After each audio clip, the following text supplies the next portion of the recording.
Welcome, tired traveller, to a space where heavy burdens of the modern world simply melt away. Close your weary eyes, take a deep, settling breath, and let the relentless ticking of the clock fade into a distant, meaningless whisper. Tonight, we are journeying backward through the vast, quiet corridors of time, leaving behind the glare of screens and the rush of cities.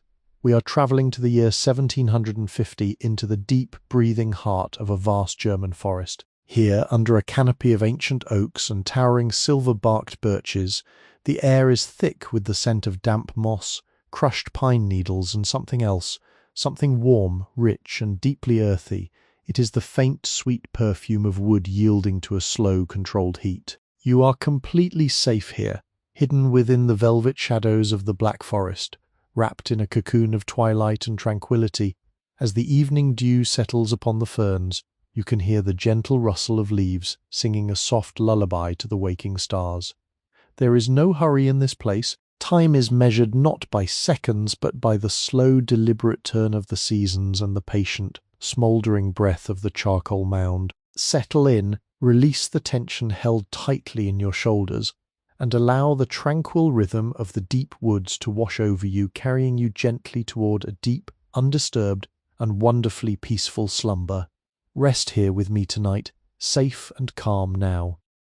Before we step further into this forgotten era, I invite you to make this sanctuary your permanent refuge. If you find comfort in these quiet journeys, consider subscribing to our channel. By pressing that button, you are building a bridge to a world of calm, ensuring that whenever the noise of tomorrow becomes too loud, you will always have a peaceful haven waiting for you. Liking this video acts like a softly glowing lantern in the dark, guiding other restless souls toward this very clearing in the woods, allowing them to rest beside us. Your support is the quiet kindling that keeps these historical fires burning bright, story after story. As you settle deeper into your blankets, feel the fabric resting heavy and warm against your skin. The night is young, and the history we are about to explore is vast, rich, and wonderfully slow. So gently tap that subscribe bell, letting its soft chime blend seamlessly into the nocturnal chorus of crickets and rustling branches. Now let us return our focus to the dense, shadowed tree line ahead, where the solitary figure of the master burner tends to his earthen masterpiece. The air grows warmer, and the journey truly begins. Breathe deeply, exhale slowly, and surrender to the beautiful stillness of the past.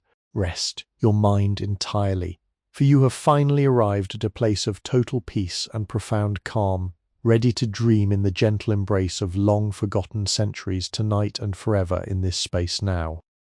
As the golden hour gracefully yields to the velvet embrace of twilight, the sky above the dense German woodland transforms into a masterful canvas of fading daylight. The celestial dome shifts subtly from a muted, dusty amber into a profound, bruised shade of indigo, a colour so remarkably deep and absorbing it seems to pull the very weariness from your bones. This transition is not a rapid, jarring darkening, but rather a gloriously protracted fading, an exquisite masterclass in the ancient art of letting go. Through the intricately woven tapestry of overlapping branches, the final, lingering rays of the setting sun fracture into delicate, luminous threads.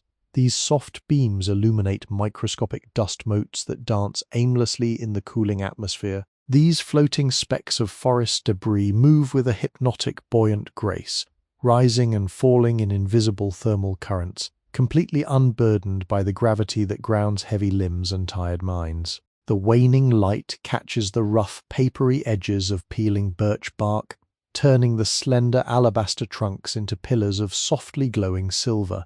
They stand perfectly still as silent sentinels, keeping watch over the deepest secrets of the timberland. Below this fading celestial display, shadows begin their slow, creeping expansion across the earth. They stretch out lazily from the bases of immense gnarled oak roots, pooling in the hollows and natural dips of the uneven terrain like dark, heavy liquid silk. The environment thickens perceptibly, becoming beautifully heavy with the promise of undisturbed rest. Every single needle on the colossal spruce trees appears to hold its breath, anticipating the quiet majesty of the approaching night. The wind, which had been a playful, rustling companion throughout the long afternoon, now settles into a low, rhythmic sigh. It gently brushes against the upper foliage in a hushed, soothing cadence that perfectly mimics the deep, steady breathing of a sleeping giant. The entire world is powering down, systematically turning off its lights, and silently inviting you to do the exact same. Beneath your resting feet, the ground is an ancient, multi-layered quilt of organic history, remarkably soft and forgiving to the most delicate step. Decades of fallen foliage have surrendered willingly to the slow, beautiful process of decomposition, creating a rich, loamy earth. This specific soil acts as a natural, expansive sponge, effortlessly absorbing the ambient moisture of the dense surroundings. Walking upon this surface is akin to treading upon a lavish hand-woven carpet of unimaginable thickness and luxury. There are absolutely no sharp echoes to be found here. Every single footfall is completely muffled, swallowed entirely by the spongy carpet of verdant moss that lovingly blankets the scattered stones and decaying logs. Let us focus entirely on this moss for an extended, quiet moment. It is a miniature, thriving ecosystem all its own.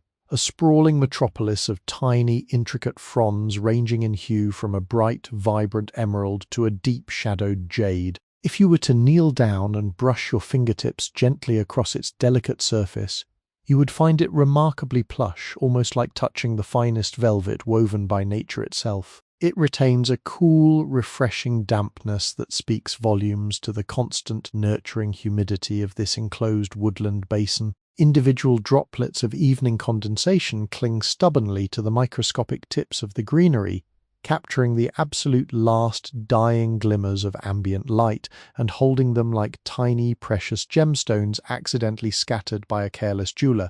Beneath this lush, verdant layer, a vast, completely invisible network of fungal threads weaves silently and tirelessly through the dark earth, connecting the towering wooden titans above in a hidden subterranean web of life.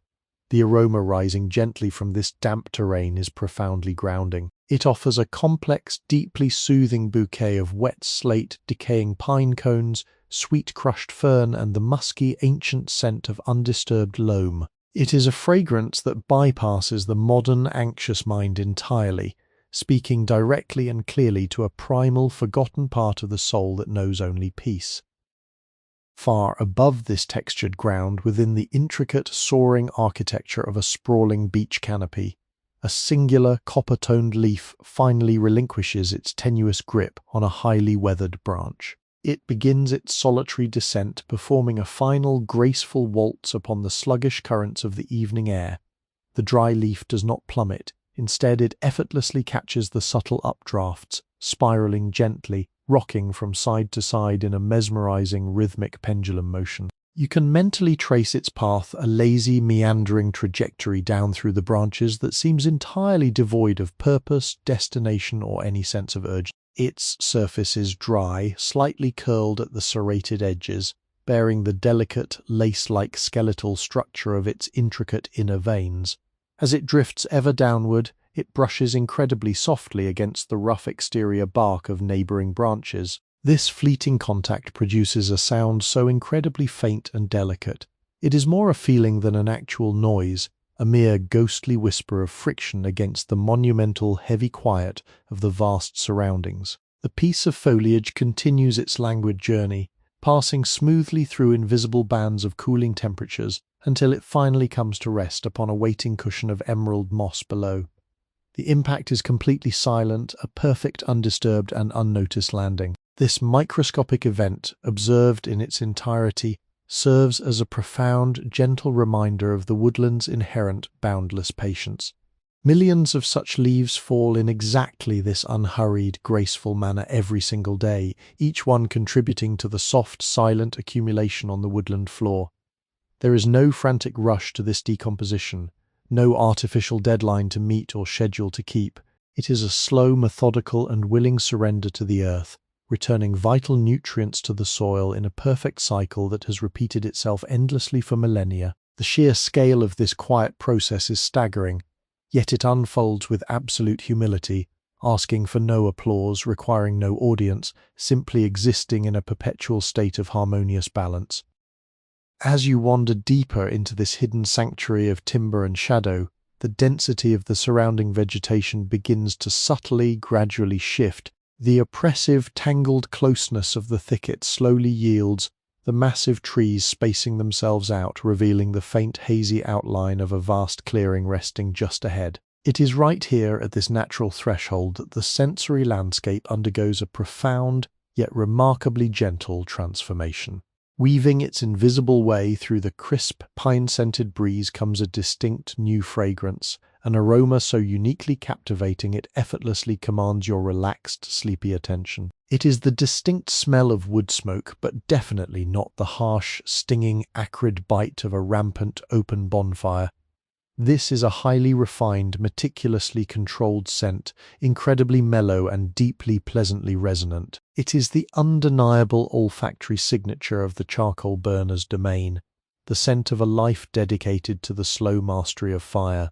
The drifting smoke carries warm, inviting notes of caramelized tree sap, baked clay, and the dry, comforting essence of seasoned hardwood, slowly giving up its trapped inner moisture. It wraps securely around your senses like a heavy, comforting woolen blanket, evoking deep-seated, ancestral feelings of warmth, sheltered hearths, and quiet, enduring human resilience. Following this fragrant, invisible trail, the edges of the wide clearing finally reveal themselves through the gathering gloom. The clear transition from the wild, unmanaged forest to a carefully curated worksite is marked by a massive accumulation of neatly, precisely stacked timber. Immense cords of harvested beech and oak are painstakingly arranged in geometric perfection, their pale, exposed inner flesh contrasting sharply with the dark, heavily textured bark left on the outside. These towering stacks are monumental in their sheer scale, yet constructed with a methodical, almost artistic precision that speaks volumes of countless silent hours of focused, solitary labor. The ground here changes drastically from the soft, yielding, mossy forest floor to a hardened, dark, packed earth, compressed solidly by the constant, deliberate, repetitive pacing of the master craftsman. Scattered loosely across this darkened soil are the faint, shimmering, fragile remnants of past successful firings, tiny, weightless flakes of black charcoal that glint faintly under the soft glow of the emerging starlight. The air is palpably, wonderfully warmer here, radiating a soft, ambient, comforting heat that gently and effectively pushes back the descending chill of the encroaching night. This subtle warmth is an unspoken invitation, a silent, comforting beckoning to step fully out of the untamed, unpredictable wilderness and into a safe, glowing circle of ancient industry. It is a peaceful threshold between the wild, vast unknown of the nocturnal forest and the steady, guiding, experienced hand of human patience, a protected space where the raw elements are not aggressively conquered, but rather gently coaxed into a slow, smouldering, and perfectly harmonious partnership. Stepping fully into the center of the vast, heavily compacted clearing, your gaze is immediately drawn to the undeniable focal point of this secluded woodland theatre. Resting heavily upon the dark soil is a monumental, breathtakingly massive structure. It is the Charcoal Mound, or the Meiler, as it is known to the solitary craftsmen of these deep, uncharted woods. In the dim, bruised twilight, it resembles a slumbering earthen leviathan, a quiet, domed mountain of man-made design sitting solemnly amidst the towering timber. The overall shape is a perfect, truncated cone, a masterwork of rustic geometry that speaks of an ancient, passed-down architectural lineage. Its slopes rise with a calculated, sweeping gradient, ending in a slightly flattened apex, from which a solitary, thick column of pale, bluish-grey vapor ascends smoothly into the darkening firmament. The exterior surface of this colossal dome is completely uniform, lacking any rough edges, sharp corners, or exposed timber. It is entirely encased in a thick, insulating skin known as the loche. This crucial protective layer is a meticulously blended mixture of damp forest soil, pulverized river clay, and the crushed, carbonized remnants of previous, long-forgotten burns. Let us examine the specific texture of this earthen shell closely. It is a coarse, gritty armor packed down with such immense, repetitive force by the flat, heavy blade of a wooden shovel that it has formed a resilient, nearly impenetrable crust. The deep charcoal grey colouring of the surface absorbs the fading evening light, making the mound appear as a massive, heavy shadow anchored firmly to the ground. If you were to step forward and gently press the flat palm of your hand against this dark, textured skin, you would instantly feel a startling, profound heat radiating from within. It is not a searing, dangerous temperature, but rather a deep, resonant, and remarkably steady thermal pulse, functioning exactly like the slow, rhythmic heartbeat of a colossal, resting creature. This exterior crust is the only barrier separating the precious, carefully stacked wood inside from the hungry, consuming oxygen of the open air. It is a fragile equilibrium, a masterfully engineered state of oxygen deprivation that allows the internal timber to roast, sweat, and slowly transform over many agonizingly long days, rather than burning away instantly into useless pale ash. Though hidden completely from your eyes by the heavy dark shroud of the locher, the internal architecture of this smouldering giant is a marvel of obsessive precision and staggering physical labor. Weeks of solitary, grueling effort have been invested into creating the unseen geometric skeleton resting quietly beneath the clay. At the absolute dead center of the mound stands a single, incredibly sturdy vertical post known as the quandel. This central spire serves as the foundational spine of the entire massive structure. Around this solitary pillar, thousands upon thousands of identically cut logs, primarily dense, heavy beech and resilient oak, have been stacked with a painstaking, nearly obsessive attention to detail. These thick billets of wood are not merely tossed together haphazardly, they are arranged in incredibly tight concentric circles radiating outward from the center pole. Each individual log has been specifically chosen and wedged into place at a slight, deliberate inward-leaning angle. This brilliant design utilizes gravity to continuously compress the structure inward as the internal mass slowly shrinks and carbonizes. The micro details of this hidden stacking process are staggering to consider. The master burner has spent countless quiet hours ensuring that the gaps between the rough-hewn logs are as infinitesimally small as physically possible. Where natural irregularities in the timber caused small voids to appear, he painstakingly filled them with smaller branches, twigs, and split kindling, packing the spaces so densely that virtually no ambient air can circulate freely within the cavernous interior. This dense, restrictive packing is the vital, unspoken secret to a successful harvest. It is a magnificent, invisible puzzle composed of thousands of heavy wooden pieces all interlocking perfectly in the pitch blackness beneath the earth. The sheer weight of this carefully arranged timber is immense, pressing down upon the forest floor with a silent, localized gravitational pull. As the slow creeping fire eats its way downward and outward from the central ignition point, this intricate wooden framework slowly, agonizingly surrenders its structural integrity, condensing and shrinking, yet always miraculously maintaining its tightly packed, dome-like shape due to the brilliant angled placement of every single log. Perforating the extreme lower perimeter of this brooding dome is a series of meticulously crafted punctures. These are the primary draft holes, the crucial, carefully monitored respiratory system of the Meiler. They are perfectly spaced, completely circular openings bored straight through the dense clay armor to expose the very edge of the smoldering interior. Through these tiny dark portals, the charcoal burner communicates directly and silently with the captive fire. By constantly monitoring the volume, speed, and subtle coloring of the smoke escaping these vents, he reads the unseen internal alchemy with flawless accuracy. Tonight, the smoke drifting lazily from these lower apertures is a thick, milky white, heavily laden with the evaporated moisture of the slowly drying green wood.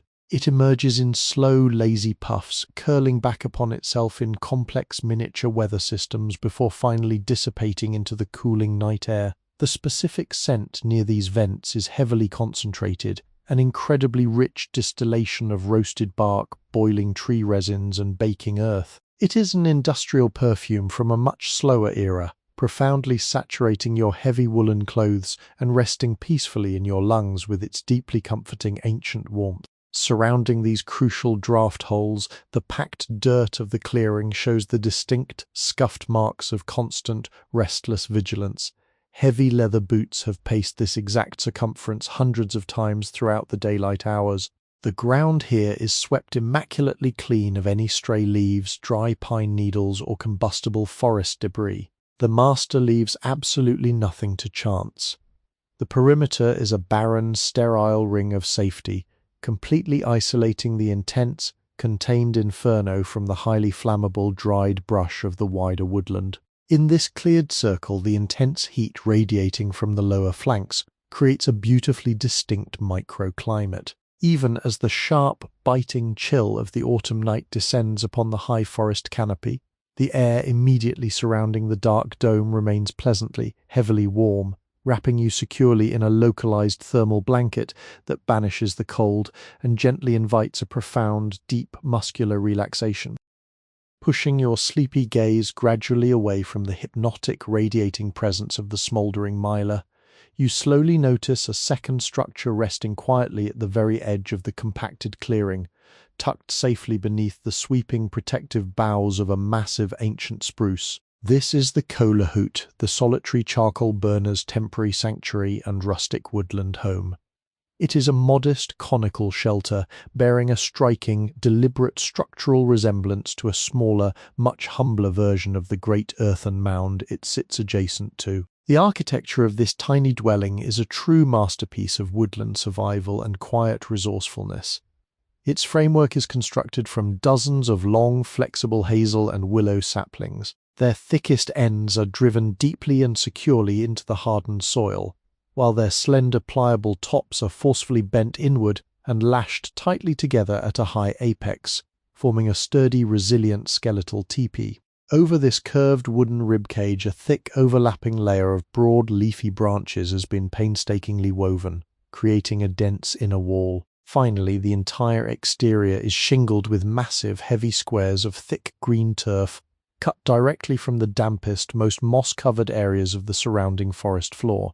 This thick, living roof makes the hut practically invisible from any significant distance, blending it seamlessly and beautifully into the dark backdrop of the towering tree line. The overlapping slabs of sod, their intricate root systems still clinging fiercely to the rich black soil, provide an incredible layer of natural insulation against the biting alpine winds and the relentless driving nighttime rains. The entrance is nothing more than a low, exceptionally narrow opening facing directly toward the warmth of the charcoal mound, requiring anyone who enters to bow low in an unspoken physical gesture of humility to the rugged environment. There is no solid wooden door here, merely a heavy, rough-spun woolen blanket hung loosely across the threshold to block the swirling drafts. As you stand unmoving in the quiet warmth of the clearing, looking back and forth between the massive, slowly breathing mound of earth and the tiny turf-covered sanctuary at the edge of the shadows,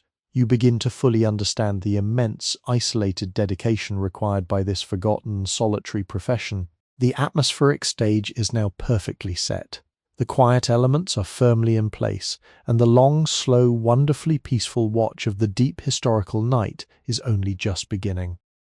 As the absolute last faint remnants of daylight are entirely swallowed by the heavy, rolling landscape of the encroaching horizon, the canopy of the heavens above completes its achingly slow, magnificent transition. The final bruised plum hues of the lingering twilight bleed away entirely into a profound, fathomless obsidian. This is not the polluted, hazy darkness of a modern city, but the pure, unadulterated, deep velvet blackness of the primeval woodland. Through the intricate, jagged silhouettes of the highest pine branches, the very first celestial bodies begin to reveal themselves. They do not simply switch on, rather they emerge with an agonizingly slow grace like tiny submerged pearls slowly rising from the depths of a dark, impossibly deep ocean. First comes a singular piercing point of icy silver, glittering with a cold, distant clarity. Slowly, patiently it is joined by another and then another, until a scattered, luminous dusting of ancient starlight is draped beautifully across the celestial vault. The light from these distant suns is so incredibly faint and delicate that it casts absolutely no shadows upon the forest floor, serving only to highlight the sheer, staggering immensity of the dark space suspended between the earth and the heavens. Accompanying this complete surrender to the night is a profound fundamental shift in the acoustic landscape of the clearing. The diurnal creatures, the busy, chattering birds, and the rustling, foraging squirrels have long since retreated deep into their hidden, insulated hollows and lofty nests. In their absence, a new, deeply hypnotic symphony begins to swell. It is the rhythmic, low-frequency thrum of nocturnal insects, a steady, pulsating drone that seems to emanate from the very earth itself. This sound is not a disruption, but a deeply soothing vibration, a continuous droning hum that acts as an auditory blanket, wrapping the entire worksite in a heavy, inescapable layer of sonic tranquility. It perfectly matches the slow, deep breathing of the slumbering charcoal mound, creating an atmosphere so thick with peace that simply standing within it forces your heart rate to slow and your tense muscles to completely, utterly let go. Shifting our tranquil, unfocused gaze slightly to the right of the turf-covered dwelling, we find the silent, patient companions of the solitary craftsman resting quietly in the gathering gloom. Leaning casually against the sloping, mossy wall of the kola huta are the essential handcrafted tools of this ancient trade.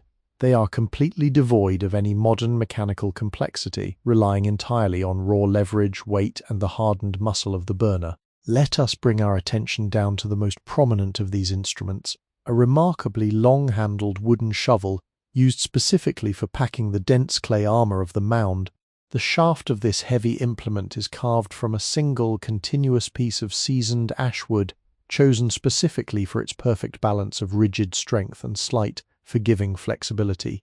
The surface of this wooden handle tells a remarkable tactile story of countless hours of grueling repetitive labor, where the burner's large, calloused hands have gripped the shaft most frequently.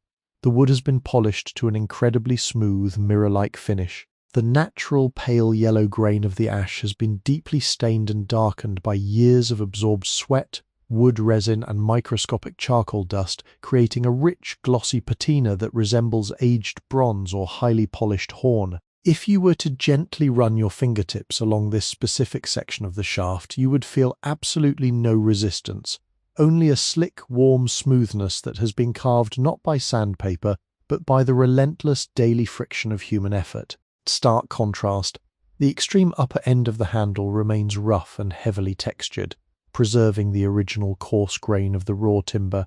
At the working end, the broad, flat blade of the shovel is not forged from iron, but is rather a solid, remarkably heavy piece of carved oak, reinforced along its leading edge. This wooden blade is heavily encrusted with thick, dried layers of the loesch mixture, a stubborn, cement-like coating of baked clay, dark soil, and black soot. It stands there in the darkness, perfectly still, a silent monument to the staggering physical endurance required to tame the forest, resting peacefully now until the dawn demands its heavy lifting once again.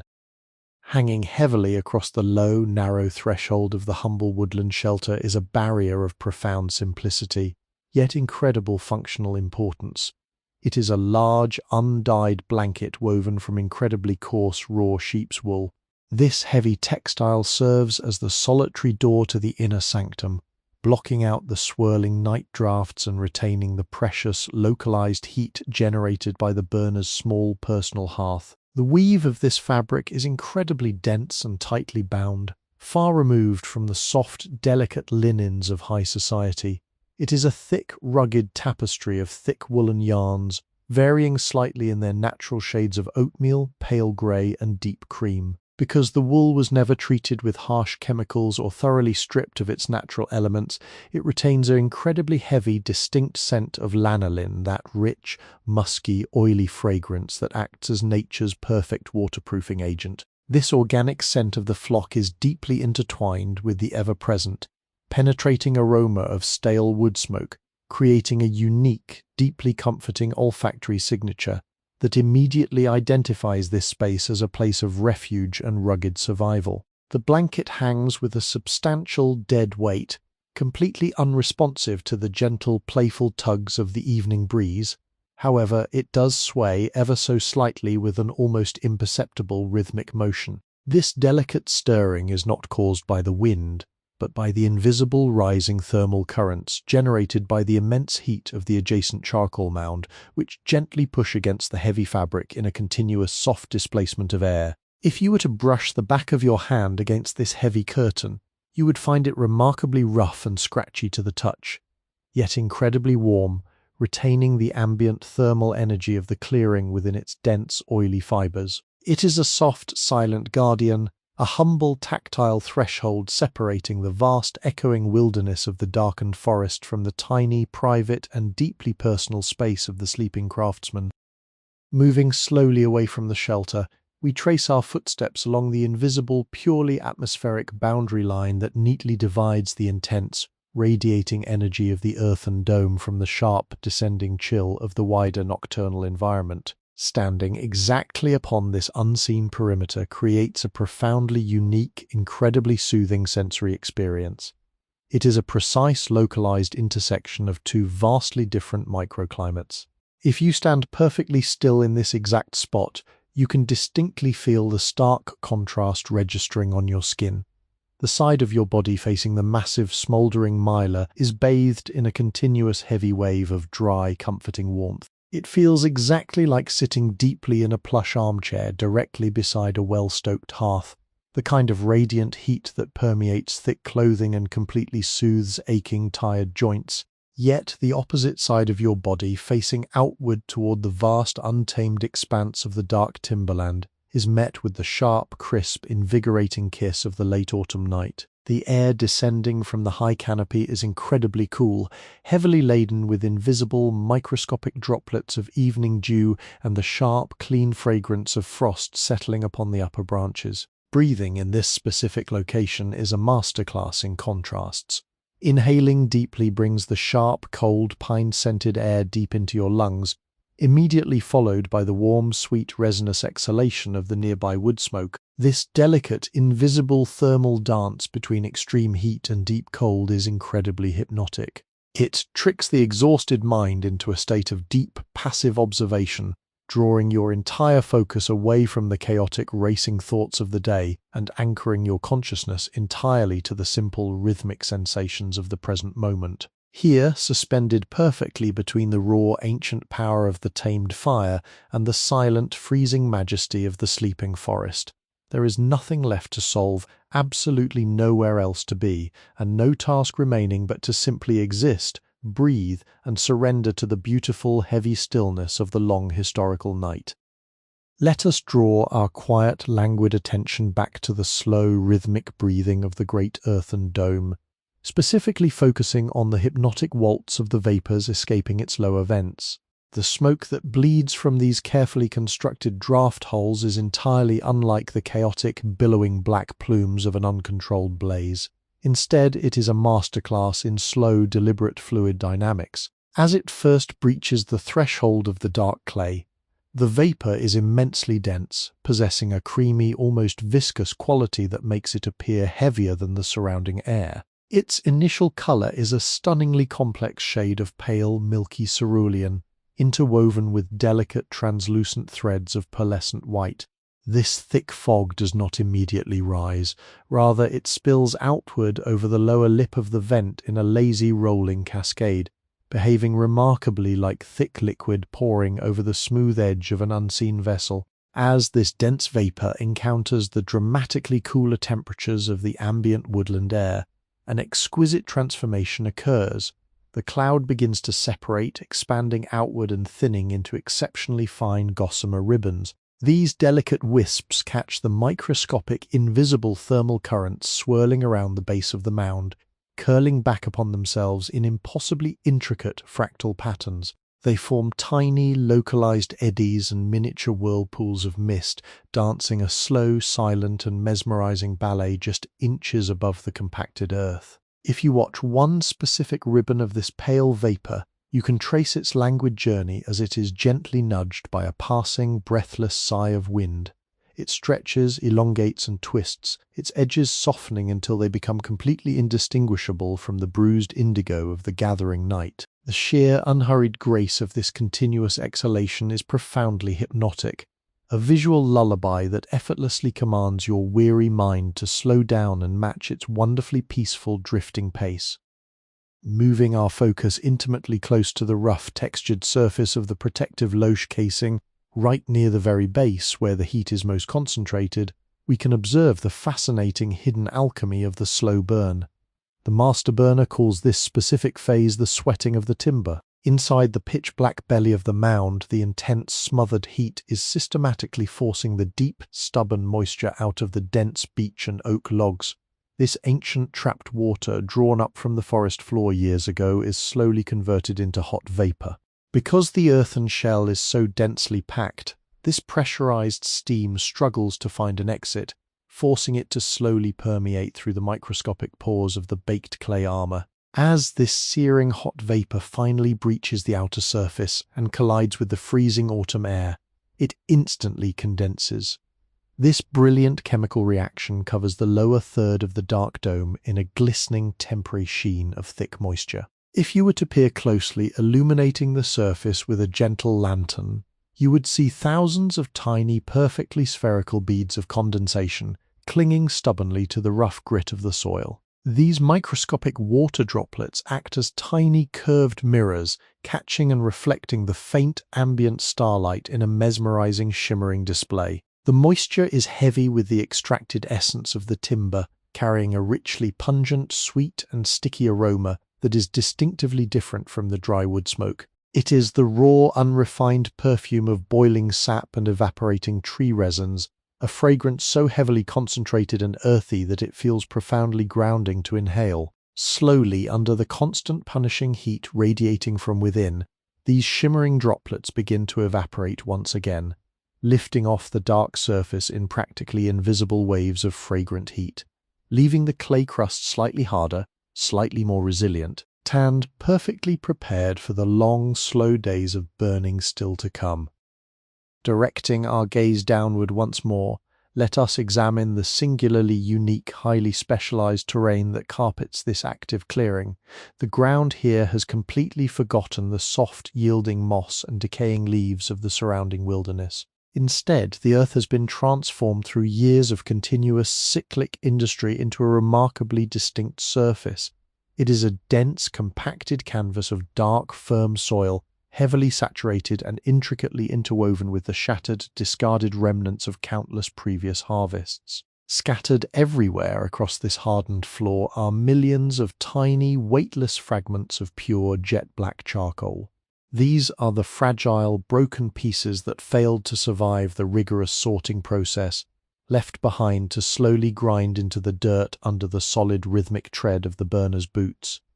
The texture of this ground is fascinatingly complex. It is remarkably firm, offering a solid, unwavering foundation, yet it possesses a subtle, barely perceptible crunch when walked upon. If you were to crouch low and gently pinch a small amount of this dark earth between your thumb and forefinger, you would feel a fascinating contrast. The soil itself is powdery and dry, having been baked by the ambient heat of the clearing for decades, but the tiny shards of charcoal are surprisingly smooth, possessing a slick, almost glassy quality despite their fragile nature. In the deepening gloom of the night, these scattered black fragments perform a quiet, visual magic trick. While the raw, unburned earth simply absorbs the fading light, the tiny, smooth facets of the charcoal shards occasionally catch the faint silver glint of a rising star, sparking with a sudden muted brilliance before vanishing once again into the shadows. This sprawling, dark mosaic is a beautiful, silent testament to the cyclical nature of this solitary life, a ground built literally from the ashes and remnants of its own past, providing a stable, reassuring base for the continuous, slow-burning future. To the immediate northern edge of the great earthen dome, standing as a steadfast guardian against the woodland weather, rests a crucial piece of functional architecture. It is a massive, exceptionally sturdy woven wind hurdle known to the ancient craftsmen as a scherm. This towering, curved screen is absolutely vital for maintaining the delicate, precarious equilibrium of the internal fire. Without it, a sudden, sharp gust of alpine wind could force too much oxygen through the draft holes on one specific side, accelerating the burn and disastrously turning the precious charcoal to worthless ash. The construction of this barrier is a display of rustic weaving. Its framework consists of 6 thick, heavily barked chestnut poles driven deeply into the compacted earth. Between these unyielding pillars, hundreds of long, remarkably flexible willow and hazel rods have been woven back and forth with a tight, methodical precision. The pattern is a classic, alternating over and under weave, creating a dense, highly textured surface that is practically impenetrable to the howling gales. The willow bark feels smooth and slightly waxy to the touch, while the alternating hazel rods are rougher, covered in tiny raised lenticels that provide a grippy texture. Over time, the constant exposure to the intense radiating heat of the adjacent mound and the freezing damp nights has cured this woven wood, bleaching the outer fibers to a pale, bone-like grey and hardening the entire structure into a resilient, unyielding shield. When the evening breeze finally begins to pick up, sweeping down from the high, dark ridges, it violently strikes the broad face of this woven hurdle. However, instead of howling or whistling, the wind is instantly shattered and diffused by the dense, irregular weave. The impact creates a beautiful, low, rustling sigh, a hushed, breathy sound that completely absorbs the aggressive energy of the gust and gently redirects it away from the smouldering dome. It is a profoundly comforting noise, a constant physical reminder that you are securely shielded from the harsh, unpredictable elements, entirely safe and protected within this glowing, warm circle of ancient woodland industry. Shifting our quiet, unhurried attention to the far western edge of the compacted clearing, we discover another absolutely vital yet profoundly peaceful element of this isolated woodland architecture.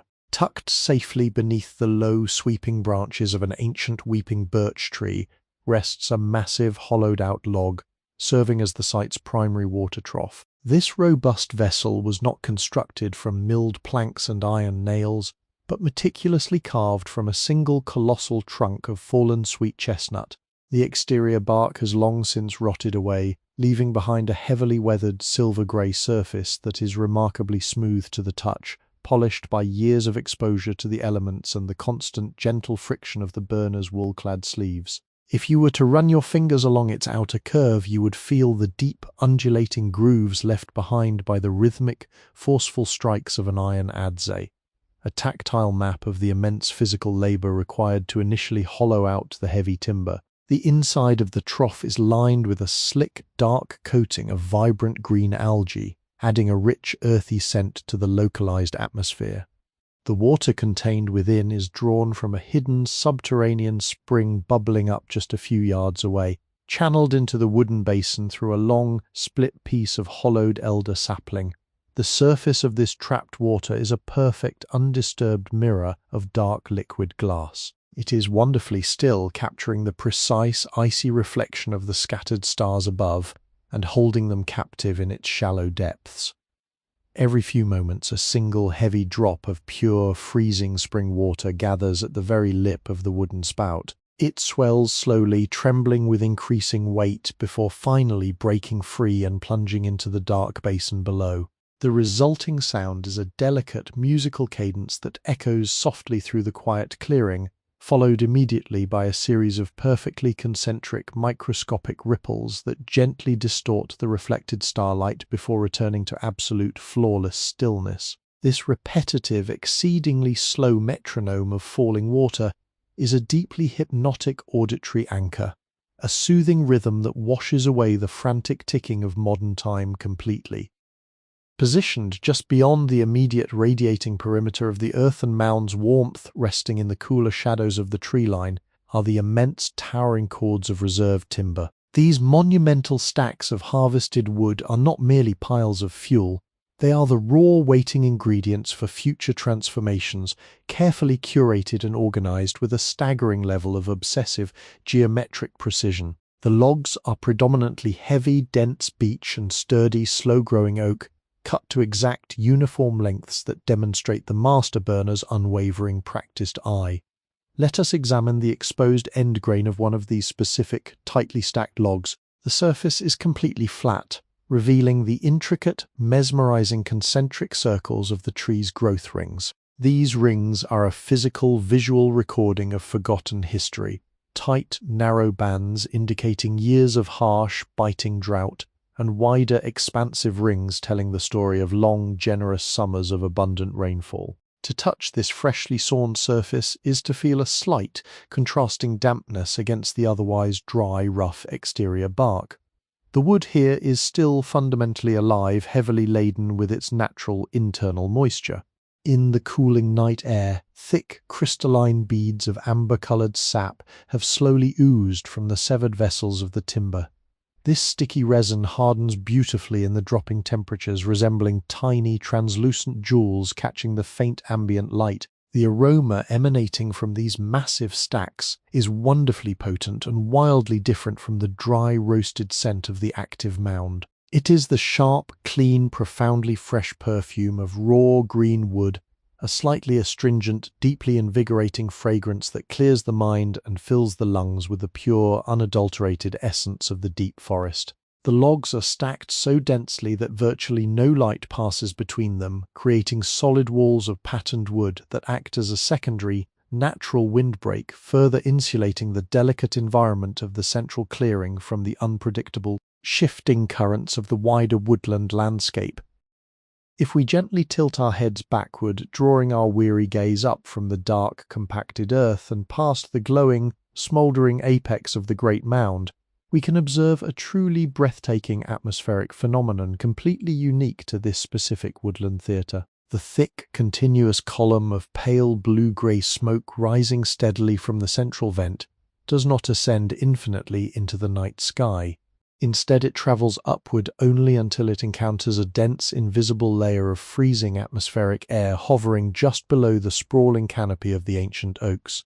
When the warm, humid smoke collides with this freezing thermal ceiling, it is abruptly halted in its vertical ascent. Unable to push through the cold, heavy air, the vapor flattens out and begins to spread horizontally in all directions, creeping slowly and silently through the high, tangled branches. This creates a magnificent secondary canopy, a thick, shifting, translucent roof of suspended mist that hovers magically over the entire clearing.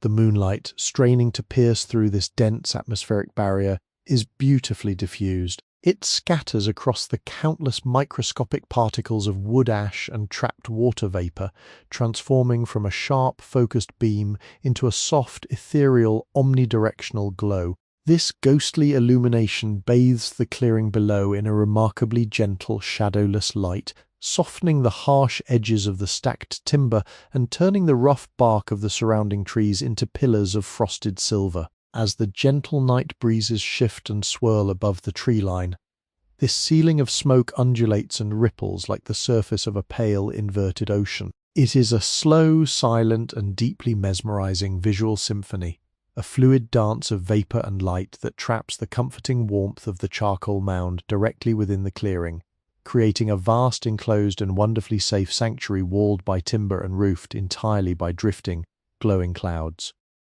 Along the absolute extreme perimeter of this carefully maintained circle of industry, exactly where the hardened, ash-stained earth of the worksite gently surrenders back to the wild, untamed forest floor, a fascinating botanical anomaly thrives under the cover of darkness, here influenced entirely by the constant, unwavering, and deeply comforting ambient heat radiating continuously from the immense earthen dome.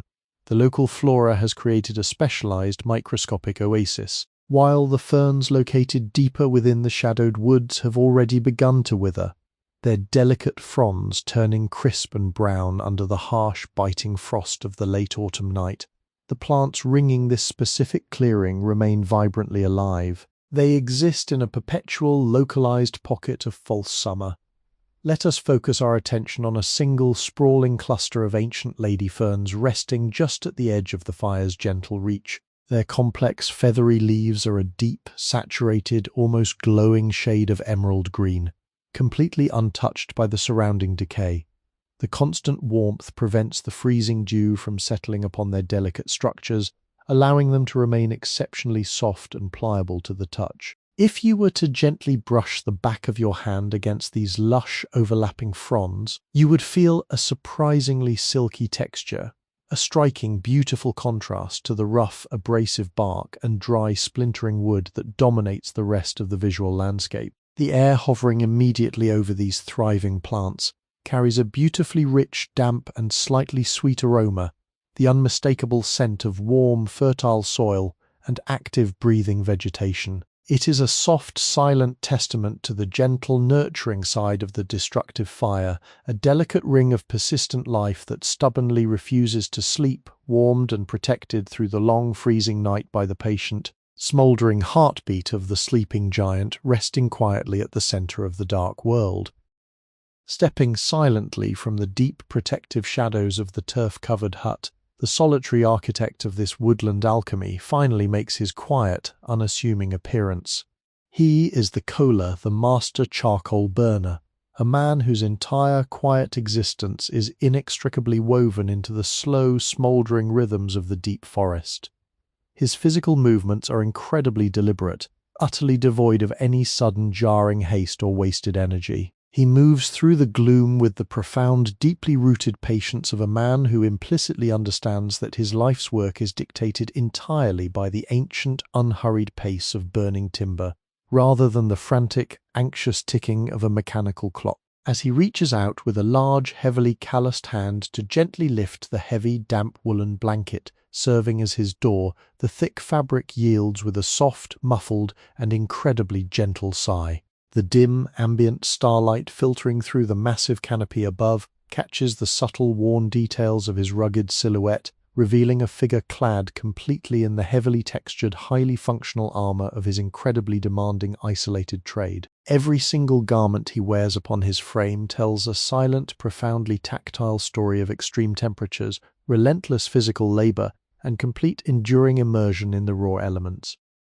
Let us deeply and quietly examine the most prominent piece of his attire, the massive, protective leather apron that falls heavily from his broad, stooped shoulders all the way down past his knees. This is absolutely not the soft, supple, delicate leather of a nobleman's riding gloves, but incredibly thick, rigid, and deeply formidable cowhide. It has been painstakingly tanned using harsh, astringent oak bark and completely cured over countless long seasons of exposure to intense radiating heat. The surface of this heavy apron is a breathtaking, highly complex topographical map of his grueling profession. It is deeply creased and folded, permanently carrying the dark, hardened stains of boiling, sticky tree resins, ground-in charcoal dust, and baked powdery earth. The continuous daily exposure to the microscopic floating ash of the active clearing has worked its way deeply into the natural microscopic pores of the heavy hide, effectively polishing the high raised spots of the worn leather to a dull, beautiful metallic sheen that very closely resembles the surface of ancient cast iron. If you were to run your fingertips slowly down the front of this heavy garment, it would feel incredibly stiff and completely unyielding, practically serving as a secondary impenetrable layer of heavy bark, protecting the quiet man beneath. It carries a profoundly pungent, deeply intoxicating aroma, a thick, heavy, completely immersive blend of cured animal hide, sweet, sticky wood sap, and the ever-present, penetrating scent of ancient, cold wood smoke that has settled completely and permanently into the very fibers of his existence. Beneath this formidable, dark leather shield, he wears a remarkably thick, heavy tunic crafted from undyed, coarsely woven sheep's wool. The fabric is astonishingly dense, explicitly designed to simultaneously repel the biting, freezing, absolute dampness of the nocturnal forest and safely absorb the intense, localized, radiating heat of the smoldering mound. The thick cuffs of his heavy sleeves are slightly frayed and permanently darkened, completely and comfortably molded to the exact, unique shape of his thick wrists through years of repetitive, ceaseless and solitary motion. As he steps fully out into the dimly lit, compacted clearing, his footwear makes a remarkably distinct, heavily rhythmic sound against the hardened, charcoal-strewn earth. He wears traditional Holtz shoe, incredibly sturdy, perfectly handcrafted wooden clogs carved entirely from single solid, heavy blocks of dense, resilient willow wood. These heavy, uncompromising shoes are an absolute, non-negotiable necessity in this specific environment, providing complete, unyielding and vital protection against the scattered, intensely glowing embers that frequently and silently drop unnoticed from the lower draft holes. The soles of these heavy wooden clogs are incredibly thick and beautifully, heavily worn, perfectly rounded at both the heels and the toes from thousands upon thousands of miles of slow, methodical and completely silent pacing around the extreme perimeter of the earthen dome. Every single time his heavy wooden-clad foot meets the dense, compacted and baked soil, it produces a low, incredibly muted and beautifully resonant thud. It is a profoundly slow, exceptionally steady and deeply grounding acoustic rhythm, a quiet, repetitive, percussive heartbeat that perfectly matches the slow, smouldering and hidden pulse of the great mound itself. This heavy sound does not disrupt or shatter the heavy velvet tranquility of the clearing. Rather, it anchors it entirely, providing a soothing, highly repetitive bassline to the gentle, hushed rustling of the high canopy winds and the soft, continuous, almost imperceptible hissing of the escaping water vapor. Reaching the exact geometric center of his designated sweeping circular path around the Meiler, the master burner pauses, coming to a complete, highly observant and statuesque halt. Here, in the deepest quiet of the night, he engages in a deeply ingrained, completely silent, and absolutely vital nightly tradition, the critical microscopic assessment of the evening wind. He does not simply attempt to feel the breeze against his weathered cheek. He attempts to read its invisible, subtle and shifting currents with the utmost flawless precision. Reaching deep into a heavily worn, deeply darkened leather pouch slung low across his heavy hip, he carefully and gently extracts a tiny, practically weightless, microscopic pinch of raw, completely unspun, incredibly soft sheep's wool. Holding this delicate, fluffy, cloud-like wisp of white fiber perfectly aloft between his thick, soot-stained thumb and heavy index finger, he slowly, deliberately releases it into the freezing surrounding air. The tiny tuft of wool instantly catches the incredibly faint, nearly imperceptible, creeping thermal currents swirling invisibly around the warm clearing. It drifts upward with an agonizingly slow, beautiful spiraling grace, meandering gently toward the eastern edge of the dark, imposing tree line before finally slowly descending to rest completely undisturbed upon the damp, freezing moss. The burner watches this miniature, floating, completely silent journey with total, unbroken, and profoundly deep concentration.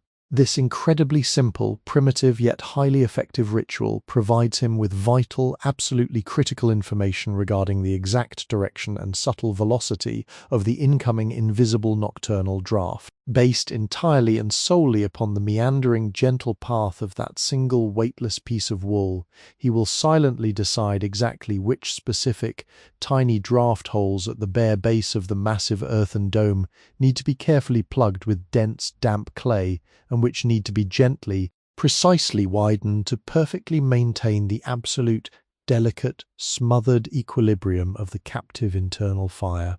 It is a masterful, breathtaking display of quiet observation, a profound, deeply intimate and completely wordless dialogue between the solitary, patient craftsman and the invisible, gently breathing elements of the dense, sleeping woodland.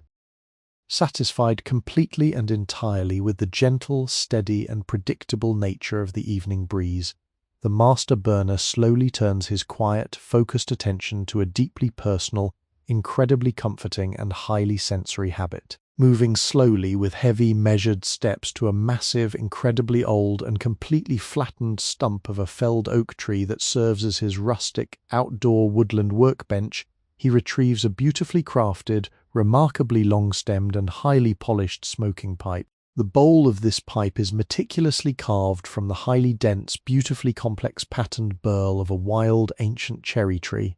The cured wood is a deep, rich, intensely glowing shade of dark mahogany, polished to an unbelievable glass-like smoothness entirely by the natural, constantly transferring oils of his own calloused, heavy hands over many long, quiet, and solitary decades of continuous use. The exceptionally long, gently curved stem is ingeniously crafted from a hollowed-out piece of sturdy, flexible hazel branch, designed specifically to cool the heavy, thick smoke entirely before it ever reaches his lips. He slowly, highly methodically begins to pack the dark, smooth bowl with coarsely chopped, heavily cured and completely natural tobacco leaves. The scent of this raw, unlit tobacco is completely wonderfully distinct from the surrounding smoky environment. It is deeply sweet, heavily earthy, and proudly carries a rich, fermented, incredibly dark fragrance highly reminiscent of dried, sticky plums, dark, heavy molasses, and old, decaying, exceptionally soft leather. He presses the coarse, slightly sticky leaves firmly down into the cherrywood bowl with his large, completely flattened thumb, applying exactly the precise, perfect amount of firm, deliberate downward pressure to ensure a slow, perfectly even and entirely continuous burn. To initially ignite this deeply comforting, entirely solitary evening ritual, he absolutely does not use a modern, quick and convenient match. Instead, he slowly retrieves a small, incredibly heavy, entirely solid piece of dark, jagged, ancient flint and a uniquely curved, masterfully hand-forged high-carbon steel striker. Striking the cold metal forcefully and precisely against the incredibly sharp, unforgiving edge of the hard stone, he instantly produces a sudden, brilliant, and incredibly brief, beautiful shower of tiny, blindingly bright, and fiercely hot golden sparks. These microscopic, fiercely glowing fragments cascade rapidly downward through the dark, freezing air, looking exactly like a miniature, beautifully contained, and highly localized falling constellation, landing perfectly and securely upon a tiny, completely dry piece of highly flammable, fibrous tinder fungus resting safely and perfectly within the cherrywood bowl. The ancient fungus catches the solitary spark instantly, glowing immediately with a fierce, highly concentrated, and beautifully intense, deep crimson heat. The burner draws very slowly, incredibly deeply, and highly rhythmically on the long, cool hazel stem. With each exceptionally long, carefully measured, and completely silent inhalation, the tiny, intensely red ember deep in the cherrywood bowl flares, incredibly bright, illuminating his deeply weathered, heavily lined, and incredibly patient face with a warm, beautifully pulsing, entirely localized, and very gentle glow. As he finally gently exhales, a thick, beautifully aromatic, incredibly dense cloud of sweet, heavy, pale blue smoke rises languidly into the freezing night air, swirling gracefully and mingling perfectly, beautifully and seamlessly with the larger, continuous, softly glowing canopy of wood smoke drifting constantly from the great sleeping mound. The incredibly slow, rhythmic, highly subtle popping and the soft, slightly wet, exceptionally gentle crackling of the slowly burning tobacco leaves perfectly create a deeply mesmerizing, practically microscopic, and highly intimate auditory landscape right at his very fingertips. It is a profound, beautifully quiet, completely immersive moment of purely sensory indulgence, a solitary, entirely peaceful and highly deserved reward standing exactly in the absolute middle of a vast, physically demanding wilderness, signaling the true, settling, tanned, incredibly calm beginning of his exceptionally long, highly vigilant, and wonderfully quiet night watch. As the deep, heavy, and profound resonance of the midnight hour firmly establishes its quiet reign over the vast, sleeping woodland, the ambient chill of the dense forest begins to press just a little more insistently against the warm, invisible perimeter of the active clearing. The master burner, having gently tapped the remarkably fine grey ashes from his long-stemmed cherrywood pipe, recognizes a subtle, familiar, and highly natural internal shift within his own heavily taxed physical endurance. The relentless, staggering labor of the long daylight hours, combined with the constant, unbroken vigilance of the dark night watch, demands a slow, deliberate, and deeply comforting replenishment of energy. He does not seek a lavish feast, but rather a profoundly grounding, entirely simple and heavily rustic sustenance, perfectly engineered to fuel his weary bones through the coldest, darkest, and most remarkably quiet hours remaining before the distant, hazy arrival of the morning sun. Moving with that same incredibly deliberate and beautifully unhurried grace, he slowly approaches the very base of the colossal, smouldering earthen dome, reaching out with a pair of exceptionally long, beautifully hand-forged iron tongs, their handles wrapped tightly in heavily worn, beautifully softened strips of dark leather to protect his calloused hands from the immense radiating heat. He carefully breaches one of the tiny glowing lower draft holes. With the utmost precision and a breathtakingly gentle touch, he reaches deep into the furiously hot, hidden belly of the slumbering leviathan. He carefully extracts a single, perfectly formed and incredibly dense cube of partially carbonized beechwood. As this solitary ember is pulled from the pitch-black, oxygen-starved interior and suddenly exposed to the crisp, deeply oxygenated air of the open clearing, it instantly and beautifully reacts. The dark, heavily textured surface of the wood fragment erupts into a fiercely glowing, incredibly intense, and breathtakingly vibrant shade of deep, pulsing crimson. It radiates a magnificent localized aura of pure thermal energy, looking exactly like a captured miniature, heavily breathing star suspended delicately between the dark, heavy pincers of the long iron tongs. He carries this precious, violently hot and beautifully glowing cargo with the extreme, quiet reverence of a high priest handling a sacred relic. He slowly walks toward a small, deliberately arranged, and perfectly circular ring of smooth, heavily rounded grey riverstones nestled safely in the dusty, heavily compacted earth. Just a few generous paces from the low entrance of his turf-covered shelter, he gently releases the iron tongs, allowing the solitary, glowing red ember to drop softly into the absolute center of this tiny personal stone hearth. To this fierce, solitary heart of heat he slowly adds a small, carefully arranged handful of exceptionally fine, incredibly dry, and beautifully papery shavings of silver birch bark, followed immediately by incredibly slender, perfectly snapped twigs of seasoned hazel. The transition is absolutely seamless and beautifully quiet. The dry, fibrous birch bark catches the intense radiating heat of the ember instantly, flaring up not with a violent, startling pop, but with a smooth, luxurious, and incredibly soft exhalation of pale golden-orange flame. Above this newly birthed, highly controlled, and wonderfully intimate secondary fire, the burner slowly suspends his solitary cooking vessel. It is a remarkably heavy, completely uncompromising, three-legged cast-iron pot, known traditionally to these isolated craftsmen as a grapen. This heavy iron cauldron is a deeply personal, remarkably ancient heirloom of the woodland trade, possessing a beautifully rough, incredibly porous and heavily textured exterior completely blackened by countless decades of direct exposure to intense wood fires. The iron surface has been fundamentally seasoned and perfectly sealed over many long, quiet years by the slow, continuous accumulation of baked-on animal fats, thick, sticky wood ash, and the microscopic airborne charcoal dust of the clearing. It possesses absolutely no modern shine. Rather, it absorbs the faint, flickering golden light of the tiny fire entirely, presenting a beautifully dark, deeply matte and highly functional silhouette against the gathering gloom. He carefully pours a generous measure of pure, freezing and perfectly clear spring water, drawn directly from his massive, hollowed-out chestnut trough, into the dark, heavy belly of the iron pot. The incredibly thick, heavy iron walls absorb the gentle, licking heat of the small fire very slowly, very methodically, refusing absolutely to be rushed.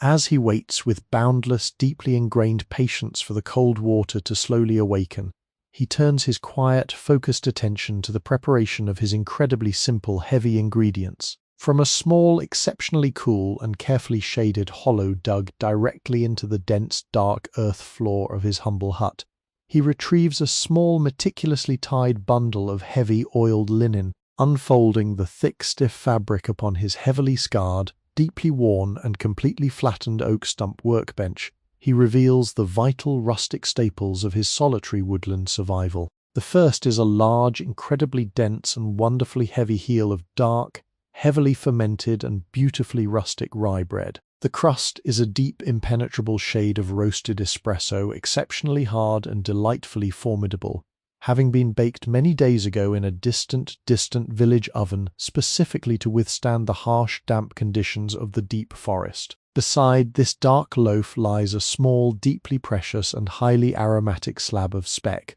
a beautifully cured, heavily salted and deeply cold-smoked piece of rich pork fat. The aroma emanating from this small piece of cured meat is astonishingly potent, carrying a deeply intoxicating, heavy bouquet of crushed juniper berries, ancient pine needles, heavy rock salt, and the unmistakably sweet, highly concentrated scent of long, slow, low-temperature wood smoke.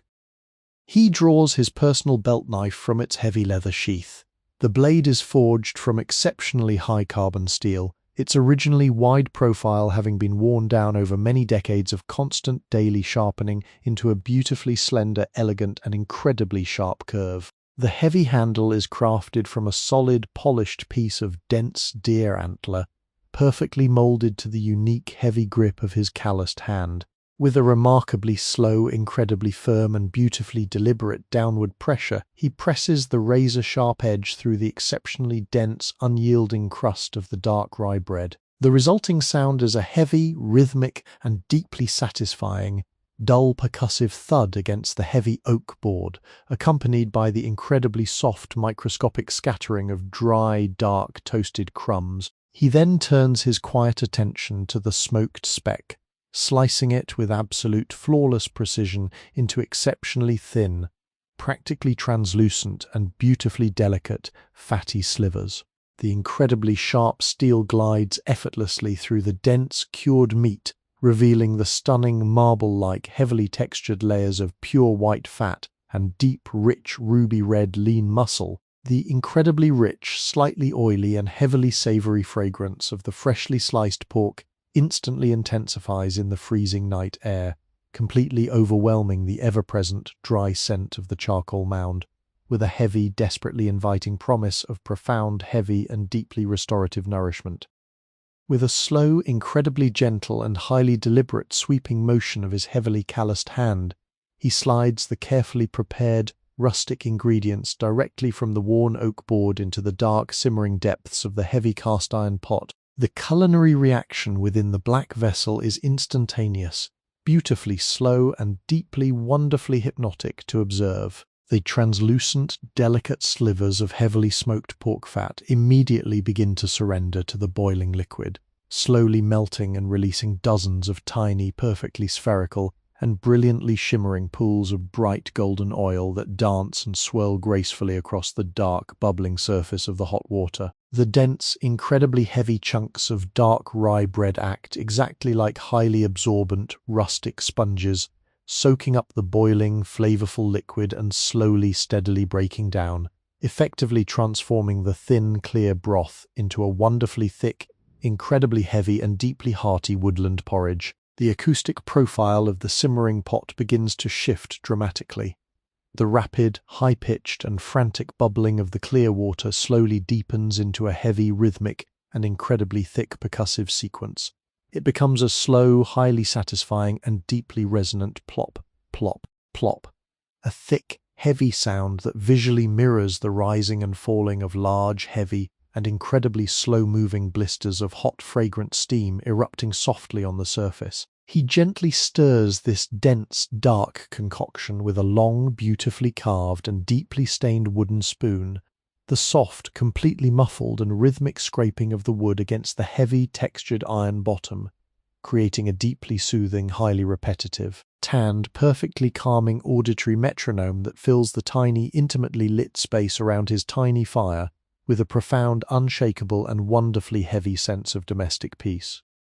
As the thick, hearty woodland porridge reaches its absolute perfect state of heavy, simmering consistency, the master burner carefully lifts the solid cast-iron pot from the gentle, licking flames of his secondary fire. He uses a remarkably thick, heavily felted woolen pad to protect his calloused palms from the fiercely hot, blackened iron handle. Moving with his characteristic, wonderfully unhurried grace, he slowly transfers the heavy cooking vessel to a flat, remarkably smooth, and completely unheated slab of dark slate resting quietly adjacent to his tiny hearth. The immediate contrast in temperature causes the hot iron to sing with a microscopic, beautifully faint, and highly rhythmic percussive ticking, a delicate sound created as the dense metal begins to microscopically contract in the freezing ambient air of the clearing. From deep within the voluminous dark folds of his heavy leather apron, he gently retrieves his personal dining vessel.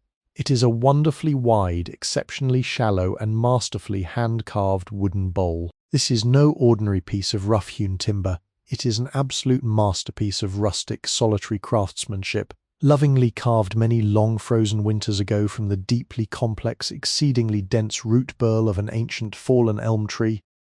Let us deeply examine the breathtaking, highly intricate surface of this unique wooden bowl. The interior basin has been scraped and polished to a practically glass-like, astonishingly frictionless smoothness. The natural grain of the burled elm is entirely unlike the straight, predictable lines of standard lumber. Instead, it is a wild, swirling and deeply hypnotic storm of tightly packed, interwoven wooden fibers. It resembles a magnificent frozen whirlpool of rich, deep honey tones, intensely dark roasted coffee hues, and shimmering, practically translucent ribbons of pale gold.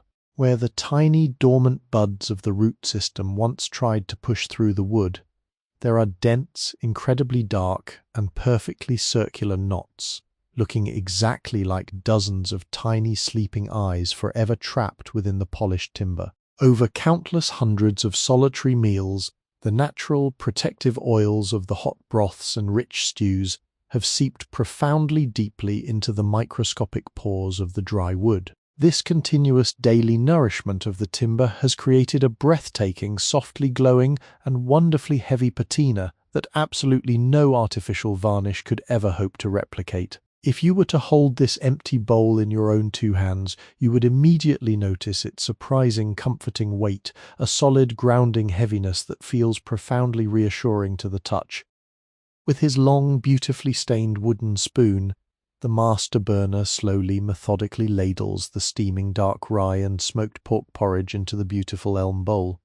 As the fiercely hot, thick liquid makes contact with the cold, polished wood, a magnificent, dense cloud of highly fragrant vapor erupts softly into the freezing night air. This pale steam carries a deeply intoxicating, heavy olfactory tapestry. The savory, rich notes of the melted pork fat, the earthy, slightly sour tang of the heavily fermented dark rye crust, and the ever-present, penetrating and deeply comforting bass note of ancient wood smoke. He cradles the heavily laden wooden bowl entirely within his two massive, calloused hands. The intense, beautiful heat of the freshly cooked meal transfers instantly and smoothly through the dense elm root, seeping directly into his stiff, heavily worked and deeply chilled fingers. It is a profound, entirely localized and deeply comforting sensation of pure, radiant warmth, a gentle thermal thawing that slowly and methodically works its way up his wrists and into his tired, heavy forearms, effectively melting away the sharp, biting ache of the freezing nocturnal dampness. He sits down heavily, with a long, exceedingly quiet and deeply satisfied sigh, upon his massive flattened oak stump. He begins to eat with a slow, deeply rhythmic, and completely undisturbed cadence.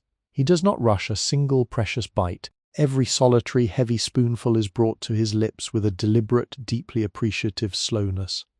The heavy, thick consistency of the porridge forces him to chew deliberately, to truly deeply experience the rich, rustic, and incredibly grounding flavors. The heavily salted, deeply smoked pork fat practically melts upon his tongue, providing an instant, massive, and deeply required surge of pure, concentrated caloric energy. The chunks of dense, dark rye bread, having thoroughly absorbed the rich, savory broth, offer a beautiful, soft, and slightly yielding texture that provides a wonderfully satisfying, heavy fullness in his empty stomach. The sharp, biting, and aggressively freezing nighttime air completely surrounds him, gently brushing against the exposed, heavily weathered skin of his face and neck, perfectly and beautifully contrasting with the fierce, radiating internal heat of the thick, heavy meal sliding down into his chest. It is a flawless equilibrium of extremes, a delicate, highly sensual balancing act between the freezing, harsh reality of the expansive sleeping forest and the warm, incredibly comforting, and deeply personal haven he has created within himself. When the beautiful elm bowl is completely empty, scraped meticulously clean of every last precious drop of the heavy savory broth, the master burner does not immediately rise to clean it. Instead, he gently rests the warm, polished wood upon his heavy leather-aproned lap, allowing the profound, deep, and incredibly heavy sensation of complete physical satiation to wash entirely over him. His deeply lined, incredibly patient face relaxes completely, the constant tension of his staggering, daily responsibilities momentarily lifting from his broad, stooped shoulders. He turns his quiet, deeply observant gaze away from his tiny, personal hearth and looks out into the vast, sprawling, and beautifully shadowed expanse of the darkened clearing. The massive, slumbering leviathan of the earthen charcoal mound continues its slow, completely unbroken, and highly rhythmic breathing, the thick, pale vapor curling lazily from the lower draft holes in a mesmerizing, completely silent, and beautifully fluid continuous motion. The heavy, rhythmic hum of the nocturnal insects provides a thick, remarkably consistent, and profoundly soothing auditory blanket, effectively wrapping the entire glowing worksite in a heavy, inescapable layer of absolute, flawless sonic tranquility. To finalize this deeply comforting, completely solitary, and highly restorative midnight ritual, he intends to brew a remarkably simple, completely foraged, and wonderfully medicinal woodland tea. He carefully adds another generous, entirely clear measure of freezing spring water to the still hot, exceedingly heavy iron cauldron resting gently upon the warm slate. As he waits with deeply ingrained, infinite patience for the pure water to slowly come to a gentle rolling boil, he reaches deeply into a completely different, highly specialized leather pouch, tied securely to his heavy woolen belt. This particular pouch is crafted from exceptionally soft, heavily suited, and beautifully pliable deerskin, closing with a deeply intricate hand-braided leather drawstring. From within this incredibly soft, protective darkness, he slowly extracts a highly curated, deeply fragrant, and perfectly dried handful of the forest's quiet bounty. There are exceptionally long, perfectly intact, and vibrantly green needles meticulously harvested from the highest, sun-drenched branches of the ancient spruce trees, tiny, deeply shriveled, and remarkably dark ruby-red wild roships gathered carefully after the very first biting frost to ensure their maximum intensely sweet flavor, and a small delicate pinch of completely dried pale yellow chamomile blossoms, traded carefully with a traveling apothecary many long quiet months ago. He gently, beautifully crumbles these completely dry, highly aromatic botanical ingredients directly into the warm, polished elm bowl. The auditory experience of this simple act is exceedingly delicate and profoundly satisfying. A microscopic, crisp crackle and a soft, papery rustle as the brittle spruce needles snap, and the dried petals turn into a beautiful, fine, highly fragrant dust beneath his heavy, calloused thumb. When the pure spring water in the heavy iron pot finally reaches a soft, gentle, and highly rolling boil, he carefully lifts the heavy vessel and slowly, continuously pours the fiercely hot, completely clear liquid directly over the crushed, dried woodland ingredients. The transformation is entirely instantaneous, visually breathtaking, and immensely fragrant. The boiling water immediately coaxes the deeply trapped, essential, completely natural oils from the dried plants. The clear, pristine liquid slowly, beautifully begins to steep, gradually changing its color into a remarkably pale, shimmering, and completely translucent shade of bright golden amber. As the crushed forest botanicals settle completely at the very bottom of the shallow wooden basin, the surface of the pale golden liquid becomes a flawless, unmoving mirror. It catches the exceedingly faint flickering light of the dying secondary fire, holding the tiny dancing reflections in a suspended state of absolute calm. A new, completely different, and incredibly refreshing wave of thick, fragrant steam rises gently from the polished wooden bowl, heavily laden with the sharp, deeply invigorating, and incredibly clean scent of crushed pine, the slightly tart, intensely sweet fragrance of the wild berries, and the deeply soothing, heavily floral, and wonderfully calm essence of the dry chamomile. He cups the exceedingly warm, beautifully glowing wooden bowl in his heavy hands, inhaling deeply, heavily, and incredibly slowly. He allows the highly medicinal, deeply fragrant, completely warm steam to fully enter his lungs, effectively clearing his mind and perfectly preparing his incredibly weary body for the remaining, deeply silent, and wonderfully slow hours of the beautiful dark night watch ahead.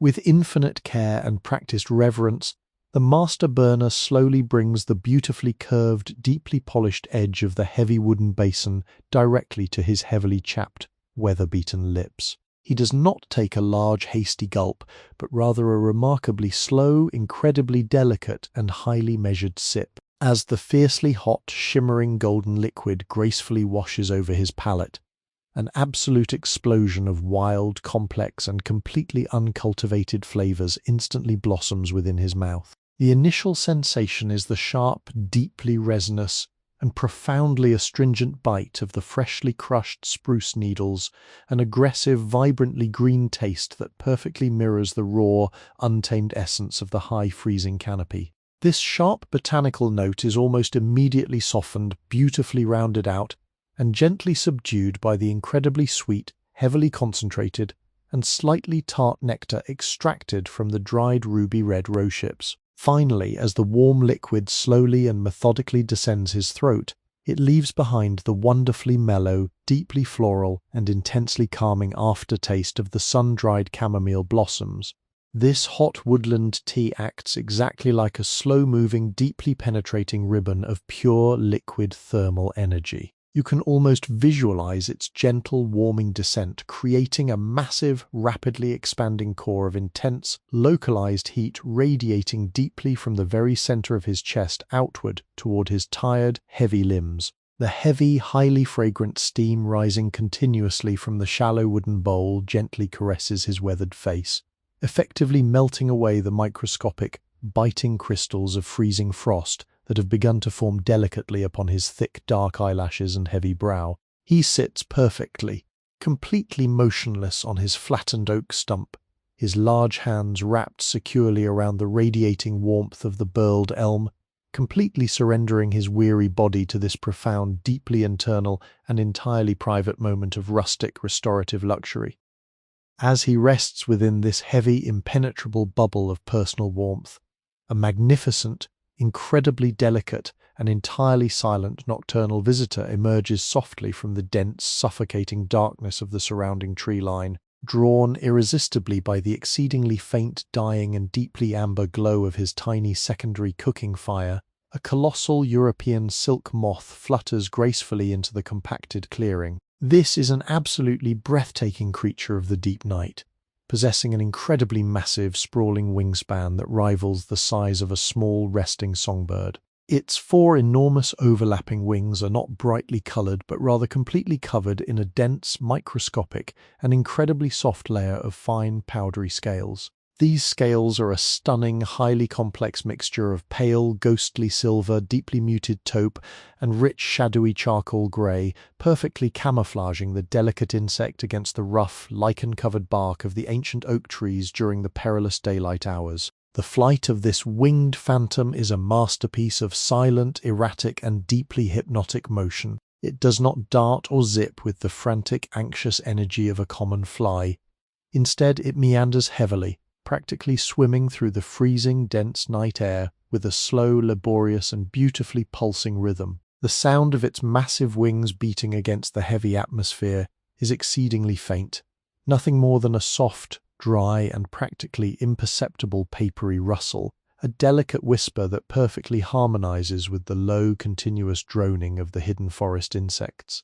The magnificent moth circles the dying embers twice, a swirling, ghostly silhouette against the dark earth, before finally gently alighting upon the completely smooth, beautifully cooled surface of the dark slate resting just inches from the heavy iron cauldron. The burner does not make a single sudden movement to startle the fragile creature. He merely lowers the wooden bowl slightly, perfectly content to share his isolated, quiet space with this silent wanderer of the gloaming. Remaining absolutely completely still, he observes the microscopic, breathtaking details of the resting insect.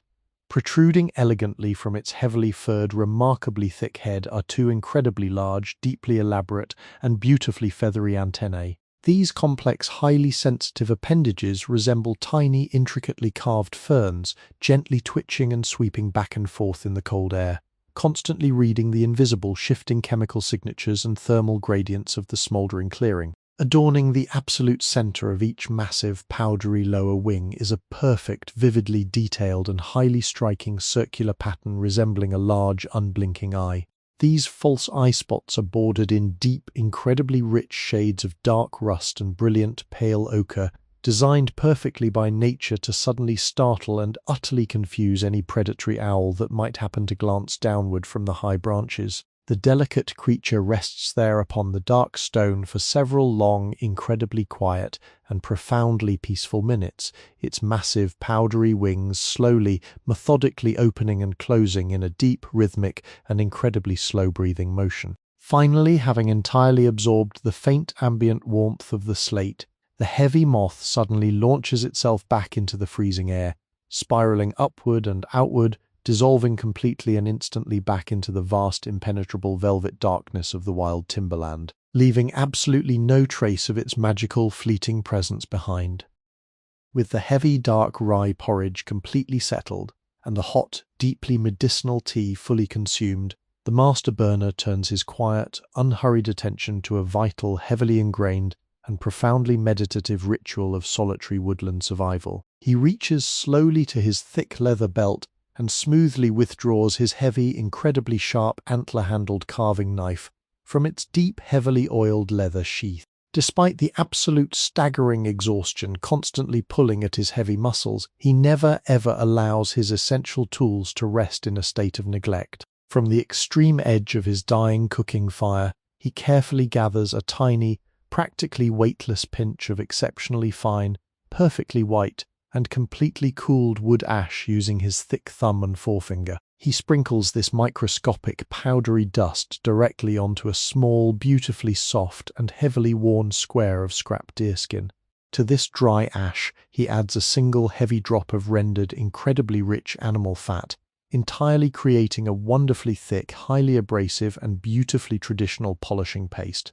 He applies this dark, greasy mixture directly to the wide, high-carbon steel blade of the heavy knife. His movements are deeply rhythmic, incredibly circular, and profoundly methodical.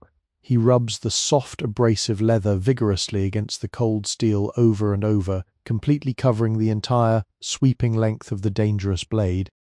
The acoustic profile of this deeply repetitive, heavily focused action is incredibly soothing. A continuous, highly muffled and beautifully rhythmic soft sound that gently fills the tiny, intimately lit space. As the exceptionally fine, microscopic particles of the wood ash gently grind away any invisible traces of tree sap, sticky resin, or beginning oxidation, a deeply unique, heavy and metallic fragrance begins to rise into the cold air. It is the distinct, sharp and incredibly clean smell of freshly polished iron, blending beautifully and seamlessly with the heavy, rich scent of the animal fat and the ever-present, penetrating aroma of the smouldering charcoal mound. After many long, deeply focused and entirely silent minutes of this continuous, circular friction, he takes a completely clean, completely dry section of the soft deerskin and heavily wipes the blade clean.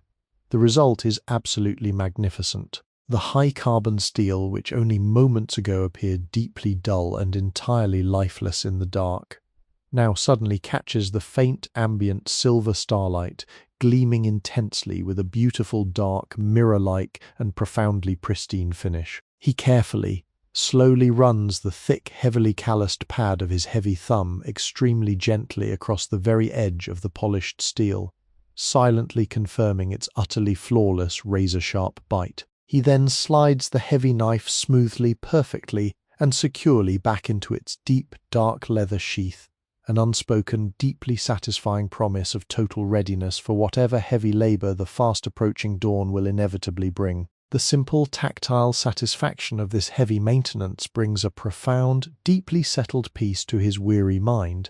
It is an act of deep reverence for the iron that ensures his survival. He stands up slowly, the heavy wooden clogs shifting perfectly against the dark earth, his body completely refueled, deeply warmed, and absolutely prepared to resume his silent, endless orbit around the slumbering leviathan of earth and fire. As the night stretches toward the shadowed hours of early morning, a sweeping, invisible transformation takes hold at the untamed outer edges of the compacted domain. The ambient temperature, steadily dropping since the departure of the sun, finally reaches a biting threshold. The moisture hanging suspended in the still alpine air begins a slow, mesmerizing process of crystallization.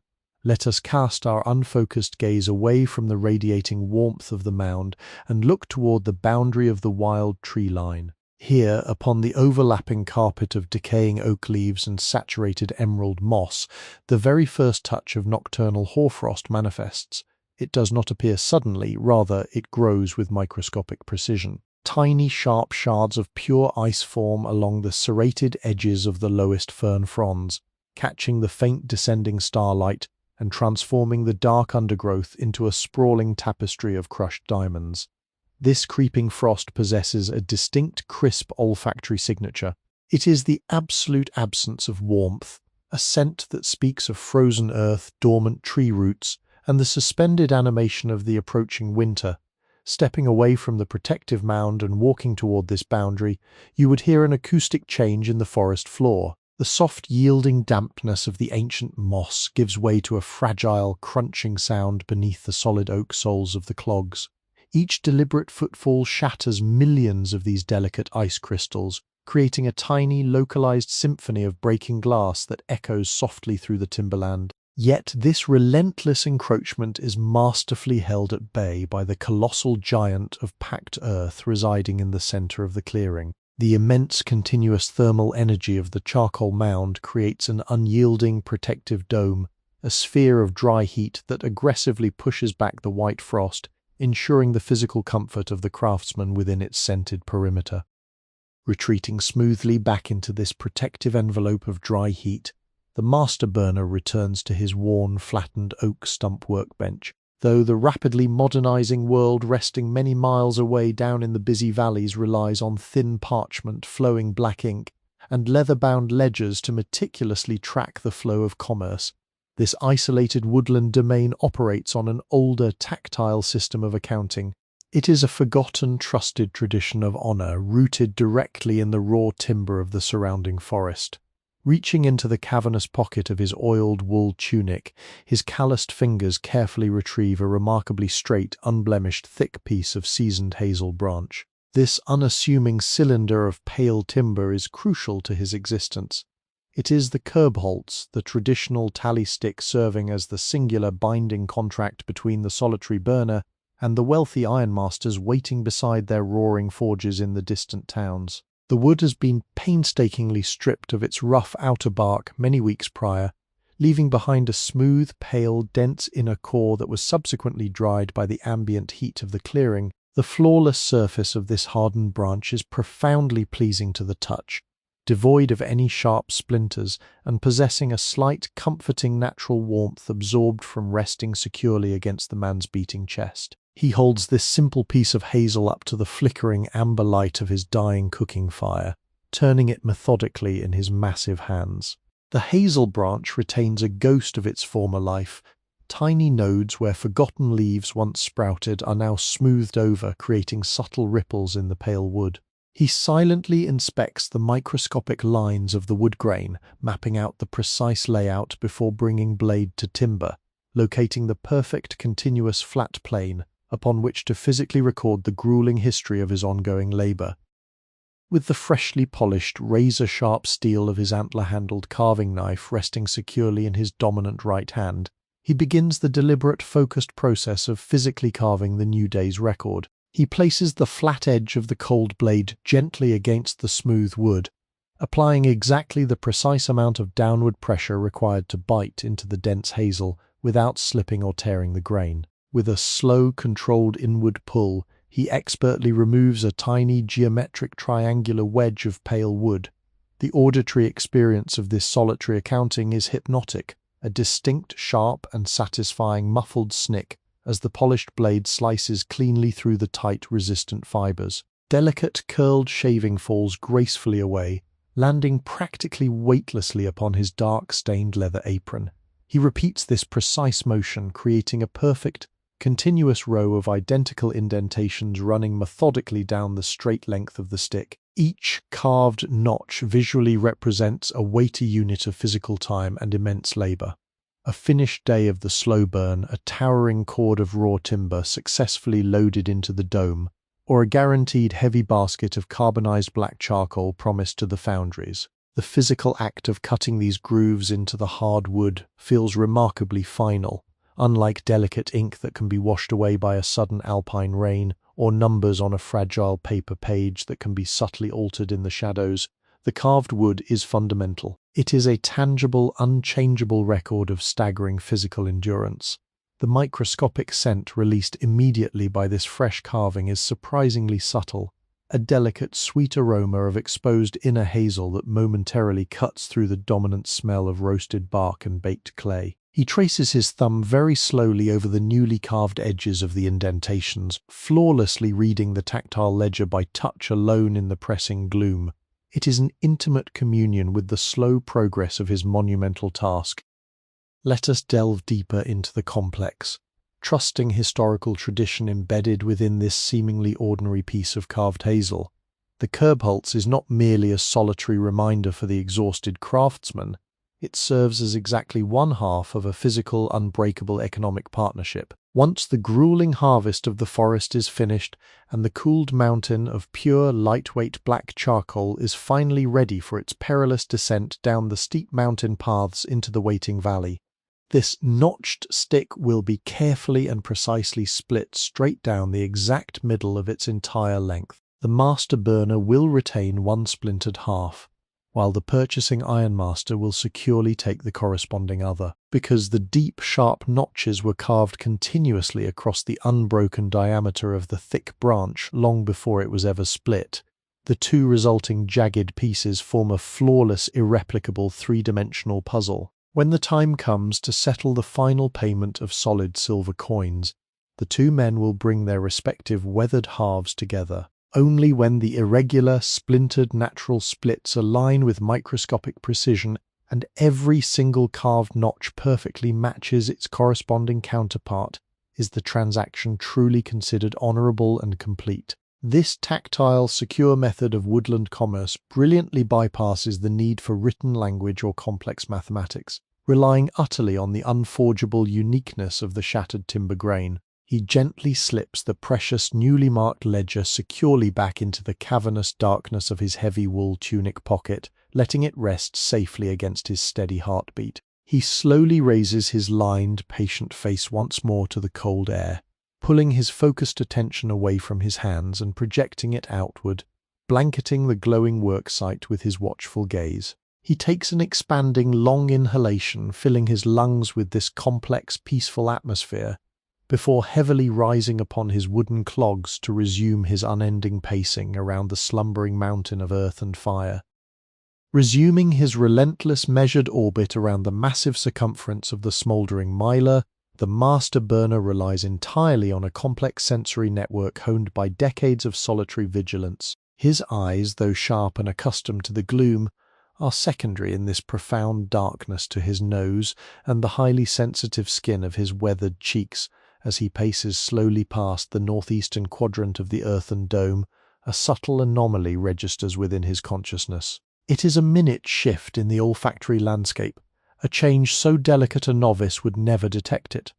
The comforting aroma of roasting beechwood suddenly carries a sharp, acrid undertone, a frantic, acidic tang of timber burning just a fraction too quickly. He stops immediately, his wooden clogs planting firmly into the compacted soil, arresting his momentum.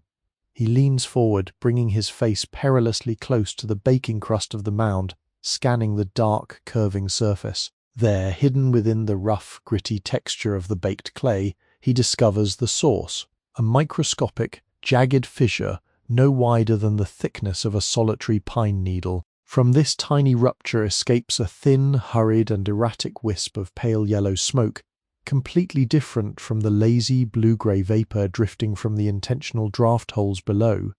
This rogue exhalation is a silent, desperate alarm. If left unattended, The pressurized internal draft would relentlessly force more oxygen through this tiny weakness, slowly widening the crack until a disastrous, uncontrollable blaze erupted, consuming weeks of meticulous labor in a matter of hours. The master burner observes this minute failure not with sudden panic, but with the calm, unwavering pragmatism of a seasoned physician diagnosing a familiar, easily treatable ailment. He turns deliberately and walks toward a shallow, circular pit dug into the earth just beyond the protective woven wind hurdle. This is his dedicated reservoir of losha, the vital protective skin that shields the charcoal mound from the consuming air. The mixture resting within this depression is a masterclass in rustic elemental alchemy.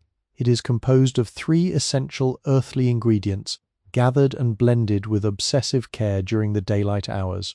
The base foundation is a rich, heavy loam dug by hand from the deepest, dampest hollows of the forest floor, completely cleared of any stray roots, sleeping insects, or combustible pebbles. To this heavy soil, he has added a massive quantity of charcoal dust, the fine, powdery remnants of past successful burns, crushed so thoroughly beneath heavy stones that it resembles dark flour. This addition ensures that the very legacy of the old fires protects the new. The final element is a binding agent of pale, silty river clay, hauled in heavy wooden buckets from a distant, sluggish stream. To repair the immediate fissure, he needs a small portion of this mixture.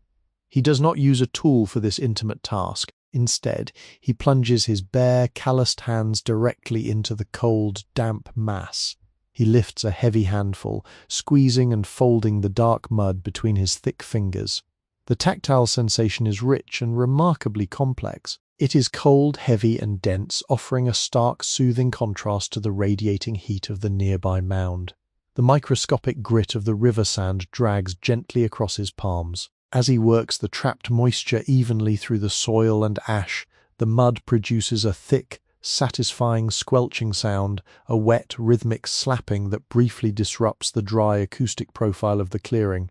He rolls the dark substance between his palms in a slow, circular motion, expertly forming a dense, cohesive sphere of wet clay, preparing to heal the breathing earth.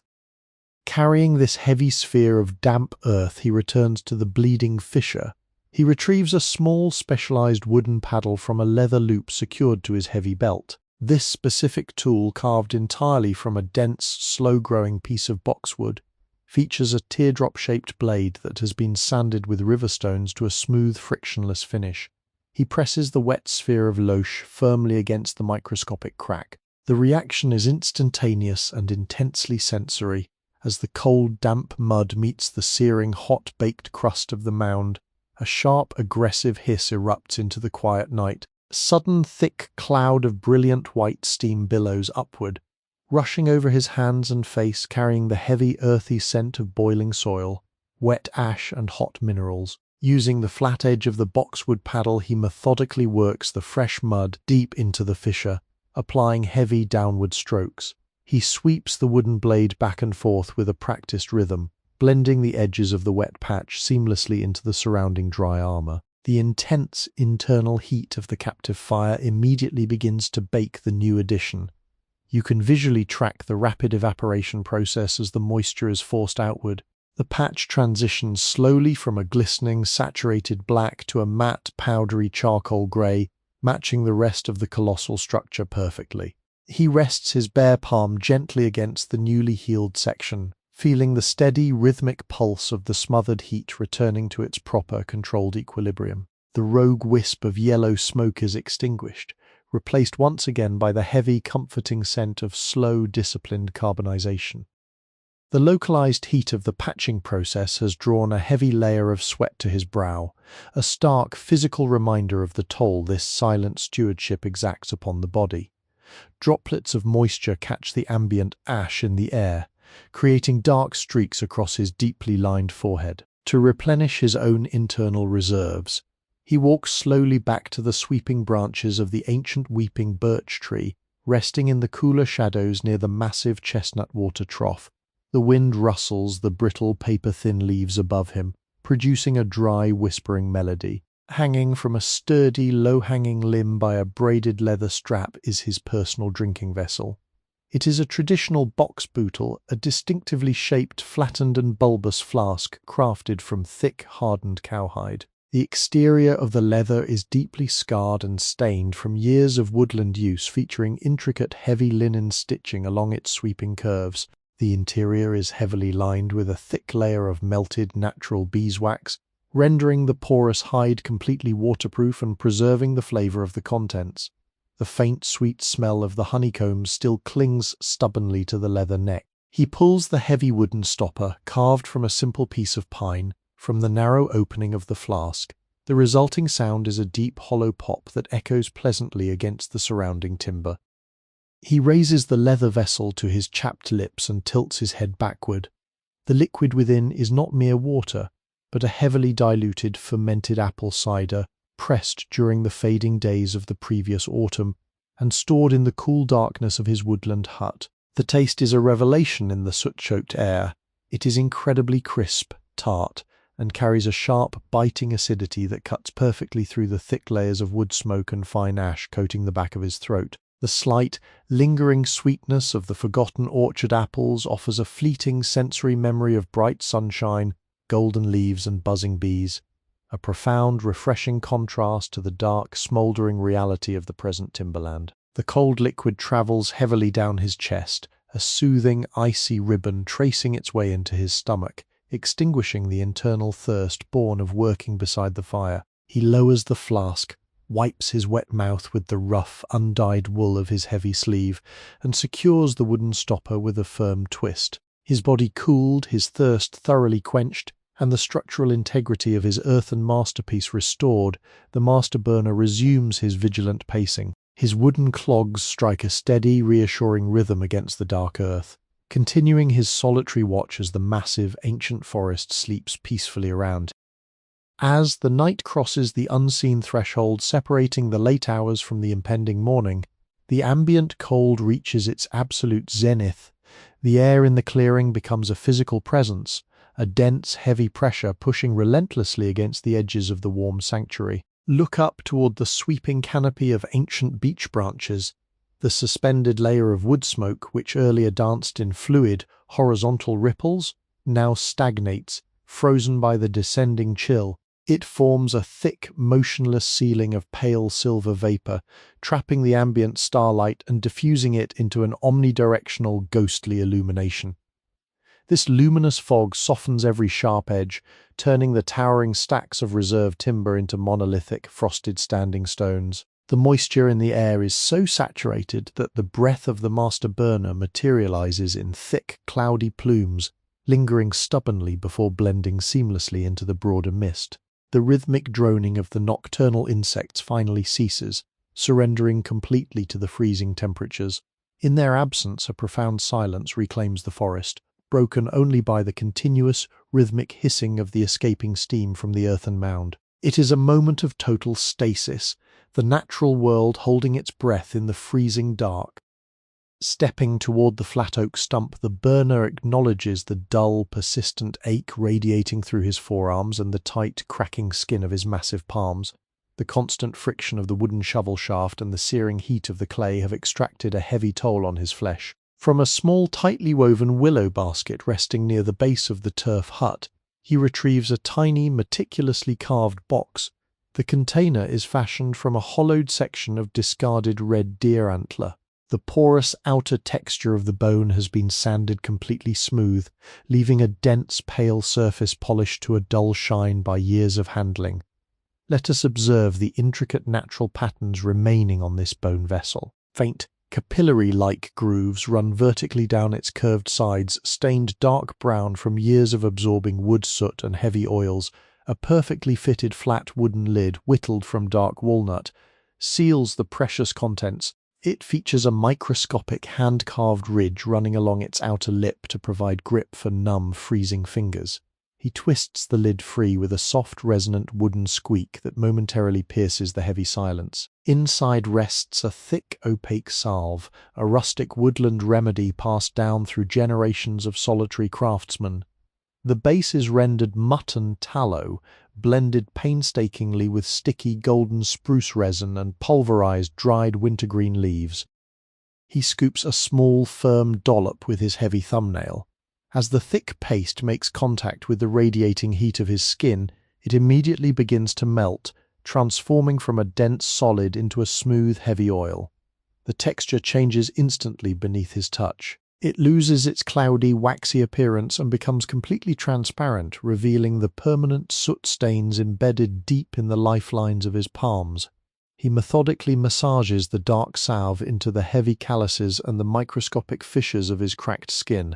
The friction releases a potent, eye-watering fragrance, a massive concentration of medicinal menthol, heavy animal fat, and the sharp, sticky essence of raw pine needles. This scent cuts straight through the pervasive wood smoke, clearing his sinuses and providing a refreshing jolt to his weary senses. He works the oil deep into the knuckles, the rhythmic friction creating a soothing warmth that slowly eases the stiff, protesting joints, preparing them for the relentless labor still to come. He takes his time with this task, granting his body a rare moment of focused maintenance. With his hands repaired and smelling sharply of the high forest canopy, the master burner turns his attention to a silent, age-old tradition completely divorced from the physical mechanics of charcoal production. It is a quiet acknowledgement of the vast, living entity surrounding him, a superstitious gesture of respect to the ancient timberland providing his harsh livelihood. He walks slowly toward the towering stacks of reserve oak logs waiting patiently in the shadows. Reaching into the deep pocket of his wool tunic, he retrieves the final hardened crust of his dark rye bread, saved deliberately from his midnight meal. He breaks the dense crust into several small, uneven fragments. The auditory detail of this action is stark in the quiet night. The stale, unyielding bread snaps with a sharp, dry crack, scattering microscopic toasted crumbs that disappear instantly into the dark soil. Finding a massive ancient oak tree standing at the very perimeter of the compacted clearing, a tree whose trunk is so wide 3 men could not encircle it, he approaches with deliberate slowness. Let us examine the heavy armor of this ancient titan. The bark is composed of thick, overlapping plates resembling the shattered grey scales of a resting beast. Deep, vertical fissures run between these thick ridges, creating dark, sheltered valleys where specialized mosses and pale lichens thrive in the constant dampness. He gently places the breadcrumbs upon the exposed, twisting roots that claw their way into the hardened earth. This is not an offering to a specific deity, but a humble tithe to the woodland itself, a silent pact ensuring the forest yields its wood willingly and protects the vulnerable earthen mound from sudden destructive gales. He does not speak a single word during this process. The gesture requires no language. He stands before the colossal oak for a long moment, pressing his greased palm flat against the rough, furrowed bark. He can feel the ridges pressing back against his skin, a solid, unyielding resistance against his heavy weight. The timber is freezing to the touch, a massive pillar of dormant life waiting out the long winter. This silent communion anchors him, reinforcing his solitary place within the immense, slow-moving ecosystem of the deep woods. Returning to his sweeping circular path around the smouldering leviathan, the burner settles back into his unyielding rhythm. The wooden clogs strike the packed earth with their muted percussive thud, a steady metronome marking the slow passage of the freezing night. He observes the draft holes at the base of the mound. The escaping smoke remains a perfect, milky white, curling upward in lazy, undisturbed spirals. The specific odor of the smoke near these lower vents is saturated, thick with the evaporated moisture of the sweating timber. The heat radiating from the baked clay crust feels more essential now than ever, a localized island of survival in an ocean of creeping frost. Let us focus on the tiny, volatile fragments of the fire. The glowing embers occasionally dropping from the vents do not simply extinguish. They land upon the hard dirt, pulsing with a fierce crimson light. As the surrounding cold attacks them, they slowly fade, shifting from bright red to a dull, bruised purple before finally collapsing into weightless flakes of grey ash. These dying sparks cast fleeting, long-legged shadows across the charcoal-strewn ground. Every element of the clearing is in perfect harmonious stasis. The heavy iron pot rests cold on the slate. The long-stemmed pipe sits empty upon the oak stump. The woven wind hurdle stands silent, guarding against non-existent breezes.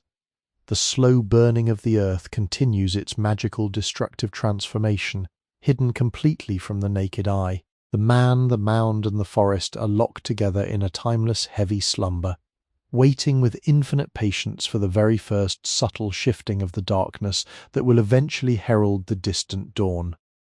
As the nocturnal silence deepens into a fathomless heavy quiet, the physical boundaries of the clearing seem to dissolve, inviting a profound philosophical stillness.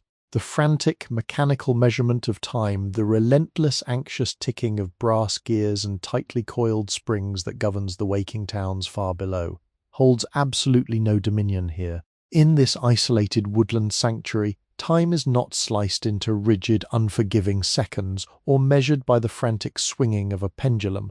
Instead, it is understood through massive, sweeping, and entirely natural cycles. The master burner stands motionless near the cooling slate of his hearth, tilting his head backward to observe the vast celestial vault. Through the intricate woven canopy of the towering beech trees, the ancient constellations continue their agonizingly slow, majestic rotation around the steadfast pivot of the northern star. He tracks their progress not by looking for a specific hour, but by watching the subtle shifting of luminous pinpricks as they are momentarily obscured by a thick, dormant branch, only to reappear moments later on the other side. This slow, silent traversal of the heavens is a masterclass in cosmic patience.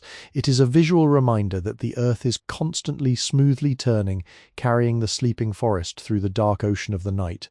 There is an immense, unshakable comfort to be found in this observation. The stars demand nothing. They impose no deadlines, issue no urgent commands, and pass no judgment upon the solitary man standing below. They simply exist, offering a quiet, glittering perspective that shrinks the immediate physical burdens of the solitary craftsman down to their proper, humble scale within the grand, sweeping theatre of the universe.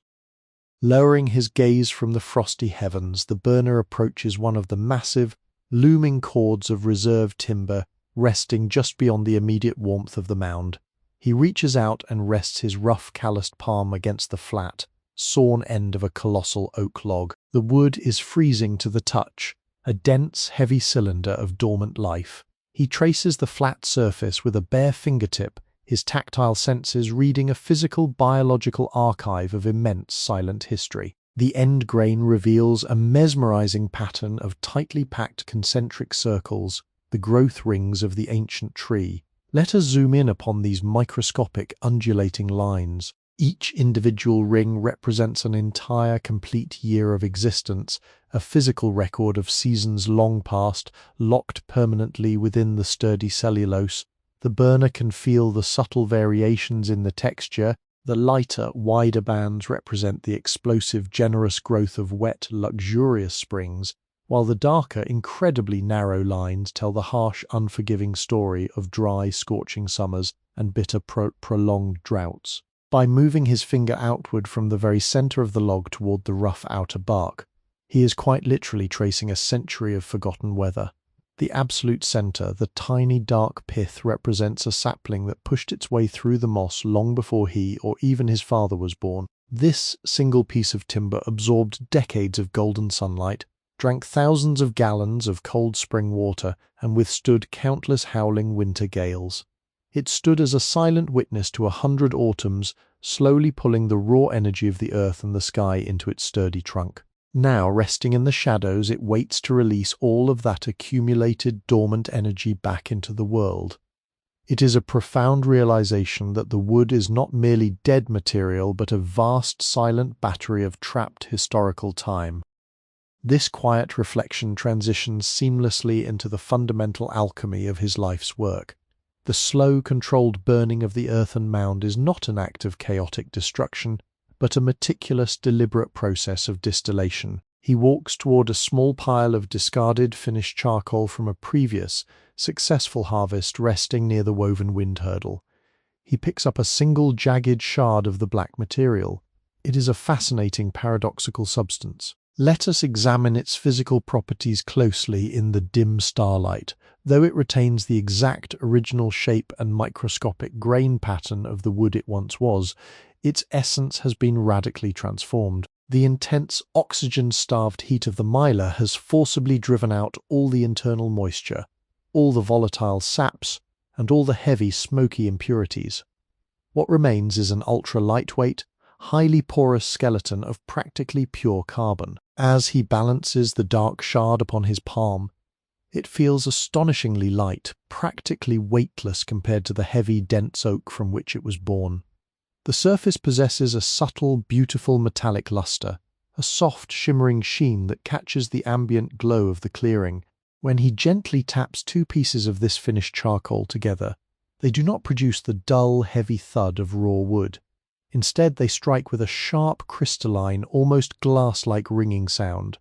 This delicate musical clink is the definitive acoustic signature of a flawless burn. By slowly destroying the heavy timber over many agonizing days, he has essentially concentrated its power. The raw wood, full of water, would burn with a smoky, relatively cool flame, but this black feather-light stone, this purified essence of the forest, possesses the staggering kinetic potential to burn with a ferocious, searing, and smokeless intensity that raw timber could never achieve. It is a magnificent, quiet translation of energy, turning the sprawling, chaotic history of the wild forest into a refined, focused, and incredibly potent fuel. Holding the weightless black shard, his thoughts drift downward, flowing along the steep, winding mountain paths toward the sprawling valleys and bustling towns that remain completely oblivious to his quiet existence. He is a solitary, invisible hermit working in the deepest shadows, yet he is the absolute foundational cornerstone of the advancing Iron Age. Without the pure, intense, focused heat provided by his meticulously crafted charcoal, the massive stone forges of the town blacksmiths would remain cold and completely silent. The raw, stubborn iron ore, pulled from the deep, dark veins of the earth, demands a staggering, concentrated temperature to melt, bend, and surrender its rigid form. He visualizes the future journey of this very piece of carbon. It will be loaded into heavy woven baskets, carried on the broad backs of sturdy mountain mules, and poured into a roaring, blindingly bright forge under the massive, rhythmic, and deafening strikes of a heavy iron hammer. The heat generated by his solitary woodland labor will be used to forge the fundamental tools of civilization. It will melt the iron that becomes the heavy plows churning the fertile valley soil, ensuring the autumn harvests. It will temper the resilient steel of the woodcutter's axes, shape the sturdy horseshoes for the merchant caravans, and forge the countless vital nails that hold the sprawling wooden cities together. He will never hear the ringing anvil. He will never see the golden wheat swaying behind the iron plough, and he will never walk upon the wooden planks of the grand ships his labour helped build. He remains completely isolated, his name unknown, his face unseen, his immense effort entirely anonymous. Yet, standing in the freezing, absolute quiet of the deep woods, inhaling the thick, comforting scent of baked earth and wood smoke, he feels a profound, unshakable sense of legacy. There is a deeply rooted, grounding peace in being a vital, invisible thread in the massive, unfolding tapestry of human progress. His legacy is not a carved marble statue or a name written in a dusty ledger.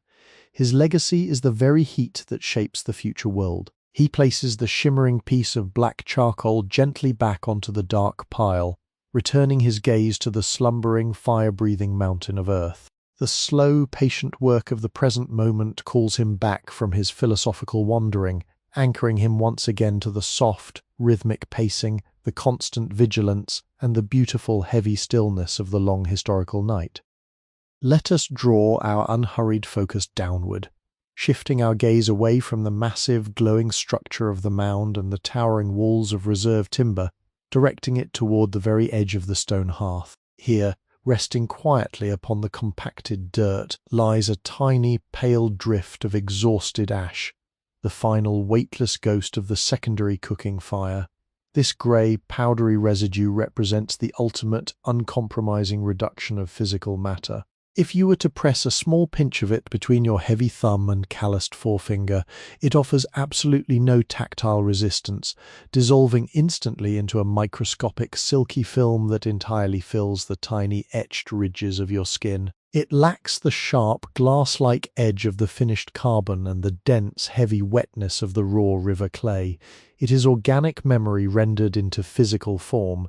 The master burner looks upon this pale drift and understands the silent, absolute law of the sprawling forest, total return. Every towering oak stretching toward the sun, every vibrant fern clinging to the damp limestone rocks, and eventually the quiet man himself will share this exact weightless fate. The slow, painstaking burn of the charcoal mound is merely a controlled, deliberate acceleration of this natural law, a temporary human mastery over the inevitable process of decay.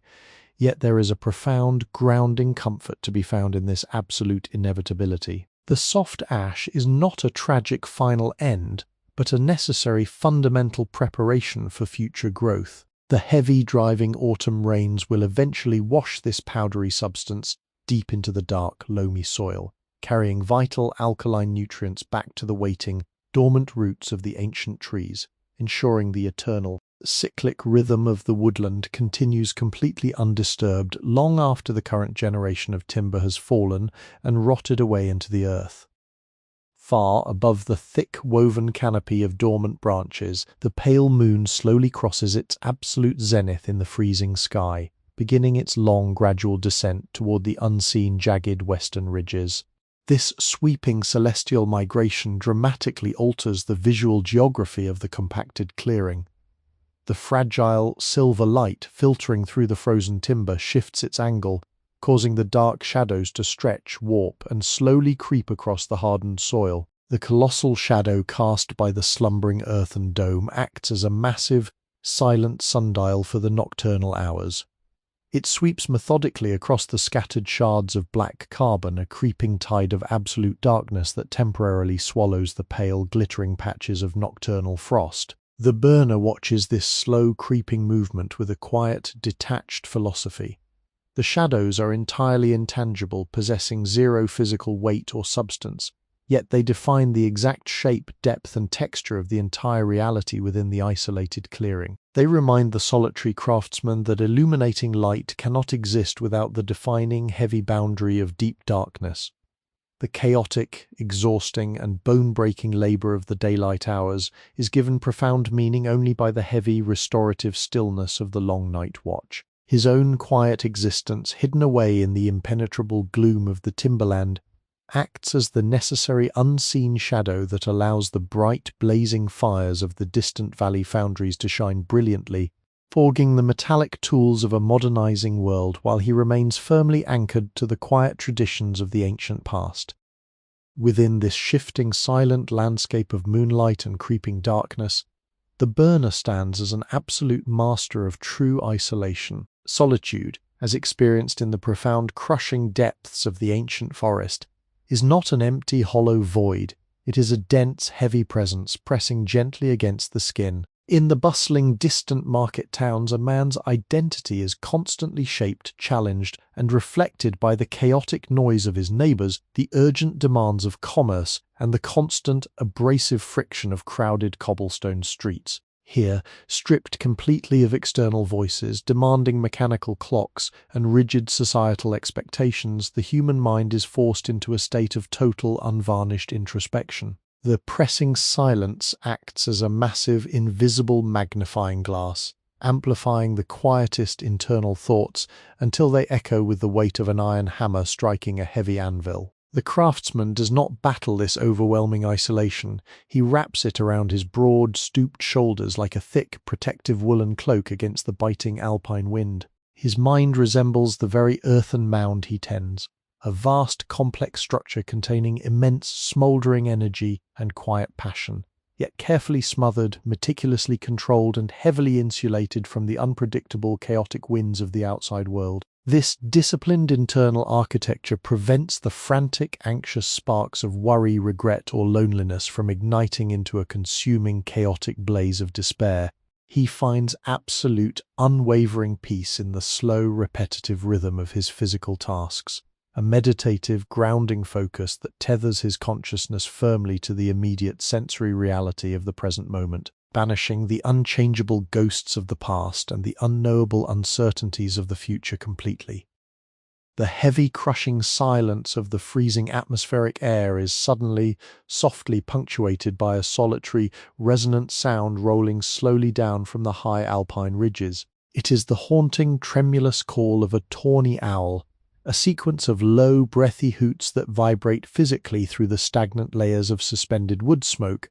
The acoustic properties of the frozen, moisture-saturated forest distort the sound, stretching the individual notes and allowing them to hang suspended in the dark spaces between the towering trunks long after the bird has closed its curved, razor-sharp beak. The call does not shatter the velvet tranquility of the clearing, it enhances it, highlighting the sheer, staggering vastness of the empty, sleeping timberland.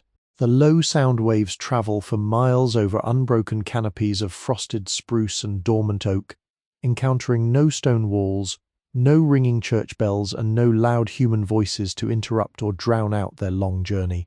The master burner tilts his head slightly, listening intently to the fading, ghostly echo until it dissolves completely back into the rhythmic, watery hissing of the sweating earthen dome. He recognizes the hidden owl not as a superstitious omen of ill fortune, but as a fellow solitary watcher, a winged counterpart sharing the heavy, silent burden of the nocturnal shift. Both entities exist comfortably in the dark margins of the world, navigating the sensory deprivation of the night, relying entirely on infinite patience, acute observation, and absolute physical stillness to survive the harsh realities of the season.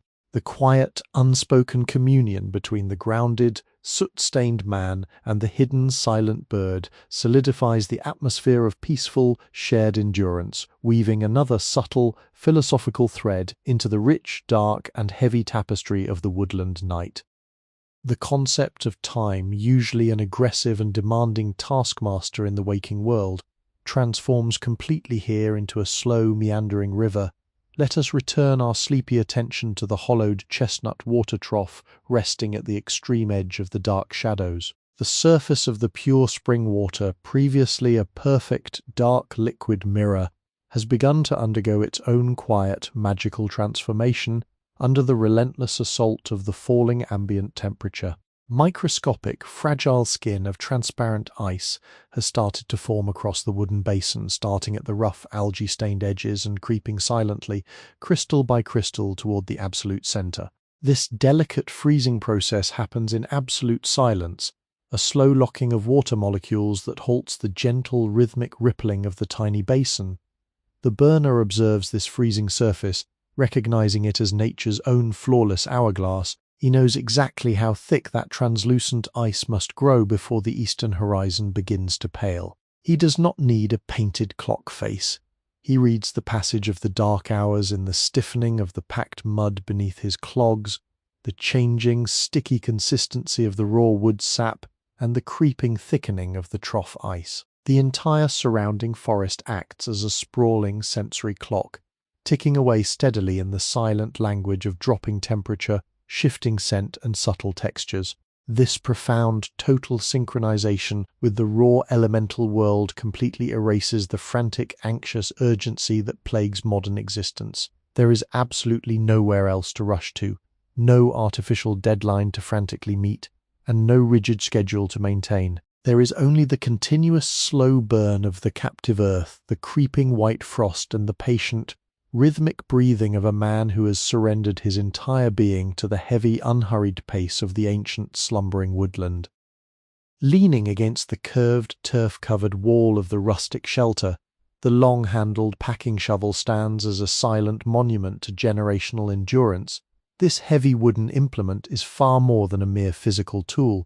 It is a tangible bridge stretching backward across decades of forgotten time. Let us trace the smooth, glass-like surface of the ashwood shaft.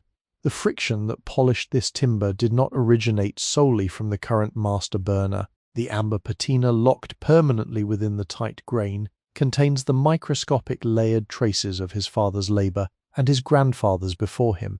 Each solitary man paced this exact circular boundary, maintaining identical earthen mounds, watching the same constellations pivot around the polar star. When the current craftsman grips the shaft, his calloused fingers slot perfectly into the microscopic depressions worn away by the heavy, gripping hands of his ancestors.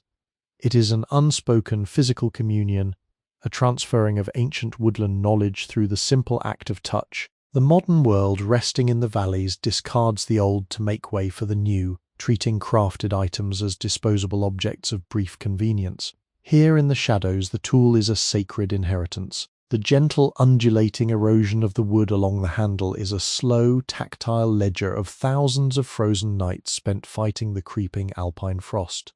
The ashwood carries the literal weight of inherited survival, a quiet, solid reassurance that the solitary burner is never truly alone. He is accompanied constantly by the invisible, watchful presence of the men who first taught him to read the subtle whisper of the canopy wind and decipher the changing color of the escaping vapor.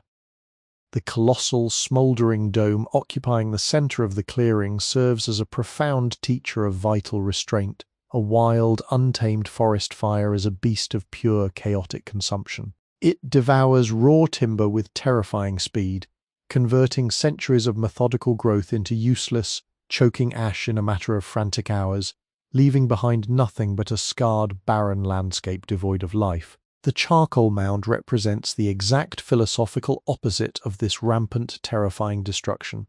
It is the absolute mastery of withheld potential. By carefully sealing the stacked wood beneath the heavy clay armor, the burner intentionally suffocates the hungry flame, denying it the abundant oxygen it desperately craves to run wild. This deliberate starvation forces the contained fire to work with agonizing slowness, systematically baking the trapped moisture from the dense oak without entirely destroying its complex cellular structure. The true lasting value of the final carbonized harvest is born entirely from this rigid, unyielding discipline. It is a powerful, continuous meditation on the fundamental nature of internal strength. Real power, the slumbering mound silently suggests, does not lie in explosive, unrestrained outbursts, but in the steady, heavily controlled application of focused energy over a prolonged period. The immense heat trapped within the pitch-black belly of the earth is far hotter and more potent than a dancing open bonfire, precisely because it is heavily contained. It teaches the tired craftsman the necessity of guarding his own internal reserves, of banking his emotional fires against the exhausting demands of his isolation, ensuring he possesses the steadfast endurance to survive the freezing, prolonged solitude of the deep winter months yet to come. Above this heavy, earthbound lesson in focused restraint, the thick canopy of suspended vapor offers a contrasting philosophy of fleeting impermanence. The smoke escaping the lower draft vents represents the transient nature of the present moment. Let us watch a single, twisting ribbon of pale blue vapor as it emerges from the dark baking clay. For a few brief, fascinating minutes, it possesses a distinct shape, a unique, swirling form catching the ambient silver starlight. It dances through the cold layers of the lower atmosphere, performing a complex, unrepeatable choreography dictated entirely by the creeping thermal currents generated by the mound. It forms delicate loops, miniature whirlpools, and gossamer threads that stretch and thin as they rise. Then, as it collides with the freezing ceiling of the high forest canopy, it diffuses completely. It spreads outward horizontally until it loses its individual identity, blending seamlessly into the vast, uniform mist hovering over the clearing. This ghostly journey is a perfect physical manifestation of a passing human thought, a brief spike of emotion, or a solitary day in the long span of a woodland life. It exists, it moves with sudden grace, and then it vanishes, leaving no permanent mark upon the heavy timber or the hardened ground. The master burner observes this constant, flowing disappearance without a trace of sorrow or regret. He understands that trying to grasp or hold on to the drifting smoke is a futile, frustrating endeavor. Just as attempting to cling rigidly to the passing moments of youth or the changing seasons brings only internal friction, the rising smoke teaches the quiet, necessary art of letting go. It encourages the exhausted mind to release its heavy burdens, allowing creeping anxieties to simply drift upward, thinning out and dissipating harmlessly into the dark expanse of the nocturnal sky. This unburdened, floating state of mind is further cemented by the complex, heavily layered olfactory landscape of the isolated clearing.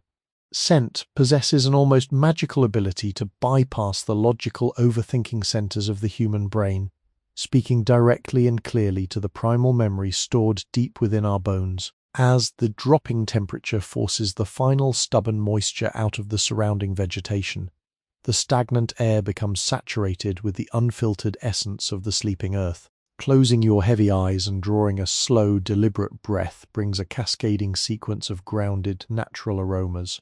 The initial note is always the sharp, metallic tang of the freezing frost attacking the wet limestone outcrops scattered throughout the shadowed tree line. This is followed immediately by the dark, heavy fragrance of decaying fern fronds and crushed beech leaves, surrendering their intricate structure back to the waiting soil. Beneath these top notes rests the profound foundational perfume of the dormant tree roots, a smell of dense resting starch, trapped subterranean spring water, and the microscopic fungal networks weaving silently through the absolute darkness below the compacted dirt. These earthy aromas do not speak of the frantic rush of tomorrow morning or the distant, noisy ambitions of the ironmasters in the valley. They whisper exclusively of the heavy here and now, of the slow, inevitable turning of the planetary wheel and the quiet resting phase of the natural world. To inhale this thick atmosphere is to physically internalize the stabilizing patience of the woodland. The scent anchors the wandering consciousness firmly to the solid ground beneath the heavy clogs, wrapping the weary mind in a fragrant blanket of ancient stability, proving beyond any shadow of a doubt that there is absolutely no urgency, no pending catastrophe, and nothing required of the present moment except to simply breathe, observe, and surrender to the unfolding night.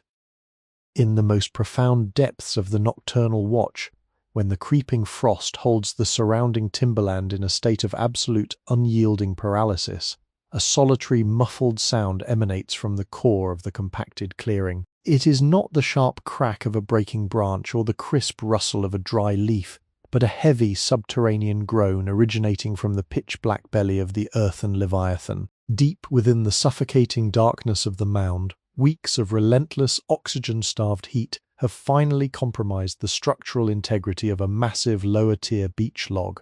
As its dense cellular walls surrender their final drops of trapped moisture and carbonize entirely, the thick timber shrinks. It loses its rigid volume, causing a localized collapse within the geometric puzzle of the stacked cordwood. The heavy logs resting above it slide downward a fraction of an inch to fill the newly created void. This internal settling produces a low, resonant thud, a heavy acoustic vibration that travels outward through the thousands of densely packed logs and is heavily muffled by the thick, baked clay armor. To an untrained observer, this deep reverberation might signal an impending collapse, a disastrous failure of the domed architecture. The master burner, however, registers this heavy shifting with profound satisfaction. He does not flinch or rush toward the structure. He remains anchored to his designated path, recognizing this subterranean groan as the definitive voice of successful progress. The hidden wooden puzzle is shrinking perfectly, maintaining its tight configuration as gravity continuously compresses the internal mass. This unseen internal movement is a testament to the flawless angle of the initial stacking, a physical validation of the grueling labor performed weeks prior beneath the autumn sun. It is a quiet reminder that even in a state of apparent outward stasis, profound structural transformations are occurring continuously beneath the baked surface. Let us focus our attention closely upon the outer boundary of this transformation, the baked shell of the loche. This protective skin has undergone its own quiet alchemy during the long hours of the burn. What began as a damp, pliable mixture of river clay, forest loam, and crushed charcoal dust has been forged by the escaping thermal energy into a resilient, petrified armor. If you were to trace your thumb across its rough, curving surface, you would feel the microscopic grains of river silica that have essentially baked into a rigid matrix. The surface is heavily pitted and scarred, marked by tiny circular craters where localized pockets of trapped steam forced their way out, popping like miniature terrestrial geysers before hardening completely. The color of this crust is a uniform matte charcoal gray, entirely devoid of any reflective sheen, allowing it to absorb the faint ambient starlight rather than bounce it back into the shadows. This dense shell acts as the uncompromising mediator between two vastly different warring elements. On the inside, it contains a roaring, searing inferno of trapped radiant energy, a crucible of furious chemical breakdown. On the outside, it repels the biting, creeping paralysis of the alpine frost, creating a strict physical boundary that dictates the exact pace of the carbonization. The crust demonstrates the necessary strength of a rigid perimeter. It teaches the quiet lesson that profound internal change requires a strong, unyielding exterior container. Without this heavily baked, dirty shell, the fire would consume itself in a frantic rush, leaving nothing of value behind. True, enduring transformation, the mound silently insists, demands isolation, sustained pressure, and a formidable barrier against the chaotic influences of the wider world. Standing mere paces from this radiating crucible, the master burner achieves a state of physical and mental stillness that perfectly mirrors the dormant ancient oaks ringing the clearing. He leans his heavy weight forward, resting his calloused hands atop the smooth, polished handle of his wooden shovel. He anchors the broad, flat blade firmly against the hardened earth, using the sturdy implement as a temporary third pillar of support. His chin drops slightly toward his chest, burying the lower half of his weathered face within the thick, coarse folds of his wool tunic collar. His breathing slows dramatically, dropping into a deep, rhythmic cadence that synchronizes flawlessly with the soft, hissing exhalations of the earthen mound. In this posture of profound rest, the boundaries between the solitary man and the wild environment begin to blur. The rigid leather of his heavy apron, stiffened by years of wood sap and ash, resembles the thick, overlapping plates of protective tree bark. The coarse, undyed wool of his garments mimics the muted taupe shades of the dry, withered ferns scattered across the forest floor. He ceases to be a disruptive, moving element within the landscape and becomes instead a permanent fixture of the nocturnal woods. His mind, previously occupied with the necessary calculations of draft angles, wind direction, and moisture levels, settles into a vast, empty calm. The leaping thoughts of the waking day are systematically extinguished, starved of their anxious oxygen, leaving behind only the slow, smouldering embers of pure sensory awareness. He does not think about the fire, he simply feels its warmth. He does not analyze the wind, he merely registers its touch against his skin.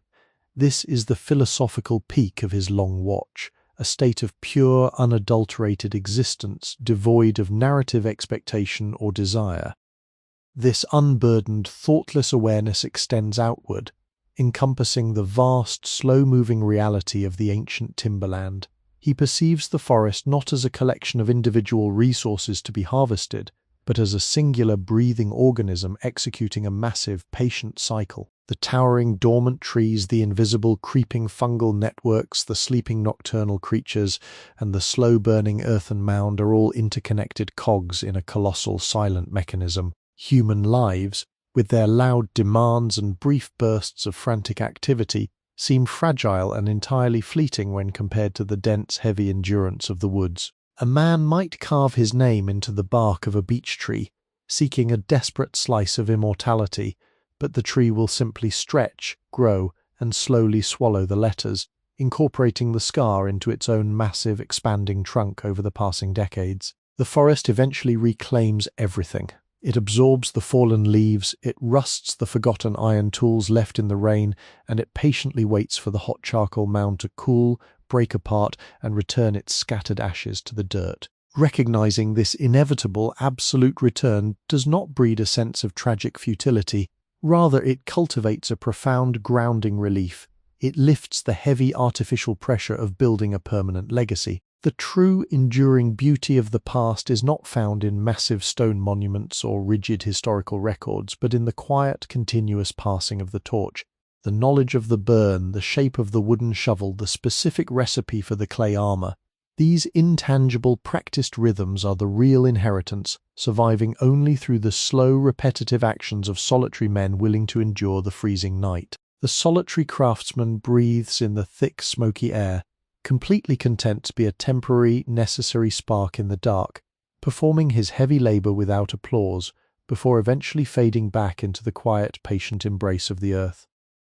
As the nocturnal cycle reaches its nadir, the sharp contours of the waking world begin to soften, losing their rigid definition in the enveloping gloom. The localized island of warmth surrounding the great earthen dome remains a constant sanctuary, but the visual edges of the compacted clearing slowly blur, melting seamlessly into the vast surrounding timberland. The pale silver starlight, which earlier painted the towering stacks of reserve timber in sharp architectural relief, now seems to tire.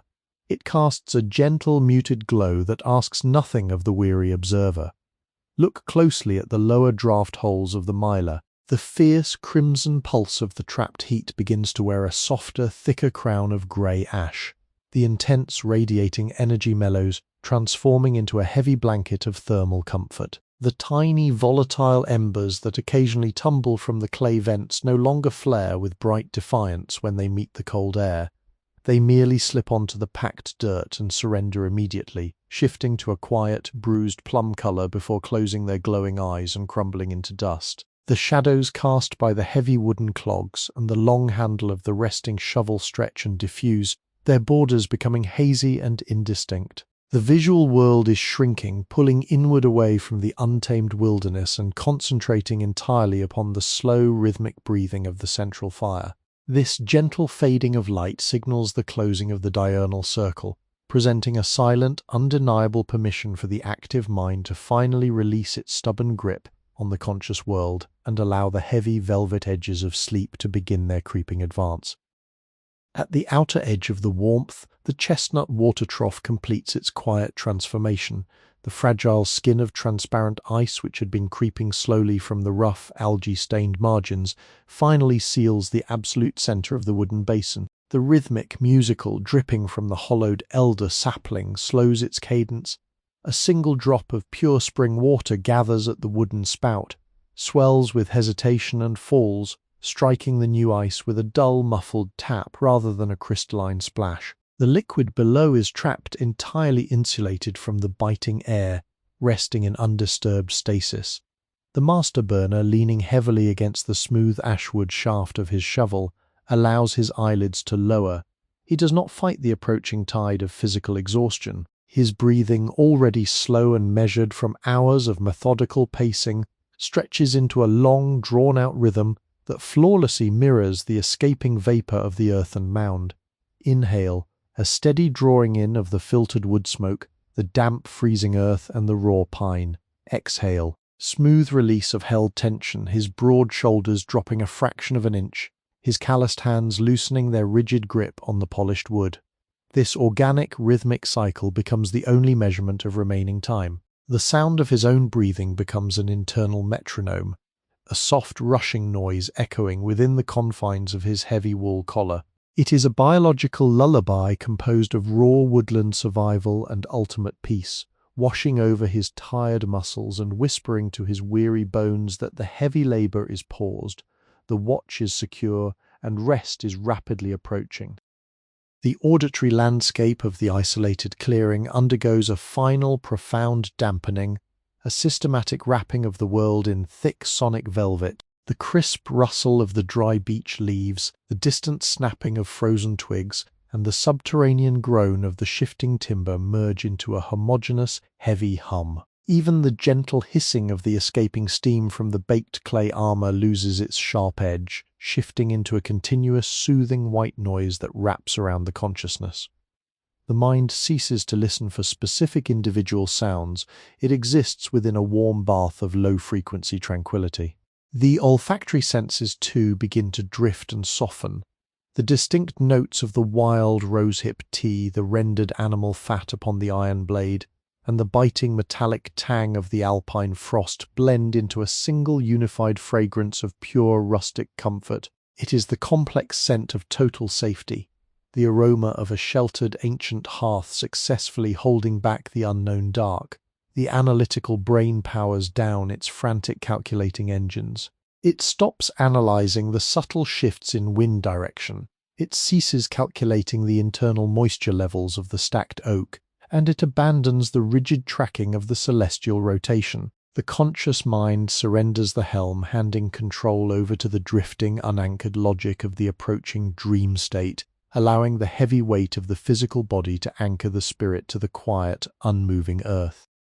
Let your own awareness mirror this gentle, inevitable dissolution of the waking world. Feel the heavy, pleasant weight settling into your limbs, matching the grounded, unmoving stance of the solitary craftsman resting by the fire. The physical body becomes an anchor, resting firmly and safely upon the mattress, while the mind begins to float, untethered, drifting upward to join the thick canopy of suspended mist hovering silently above the ancient oaks. Imagine the texture of the forest moss lying just beyond the clearing, soft, forgiving, and waiting patiently to cradle the exhausted wanderer.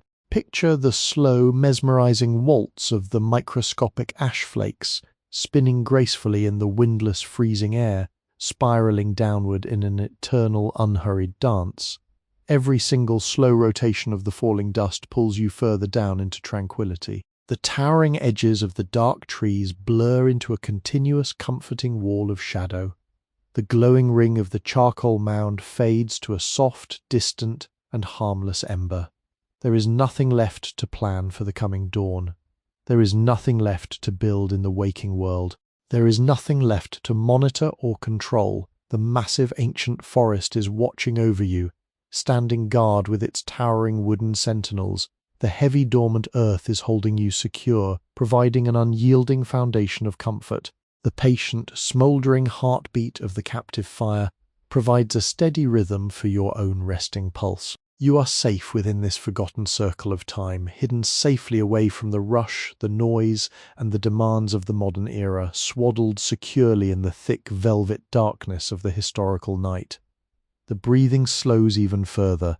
The shadows stretch, merge, and embrace the silence. The world drifts away on a lazy current of pale smoke, leaving only the warmth, the quiet, and the undeniable pull of total, undisturbed slumber. As the final tethers of consciousness slip away, the clearing remains a steadfast monument to slow time. The master burner will remain at his post, a guardian of the embers, ensuring the fire breathes steadily while you rest. The stars will continue their silent rotation, and the frost will claim the fallen leaves, but within this space time stands entirely still. Surrender to the heavy warmth. Surrender to the rhythmic hiss of the clay. Drift into the welcoming shadows, and let the ancient forest carry you away. The boundaries of the physical world continue their slow, inevitable retreat. The towering trunks of the ancient beeches, once distinct massive pillars holding up the frosty sky, now merge into a singular continuous curtain of impenetrable obsidian. The clearing itself, previously a sprawling theatre of solitary industry and heavy labour, contracts inward, shrinking down to the intimate, immediate halo of ambient warmth radiating from the central earthen dome.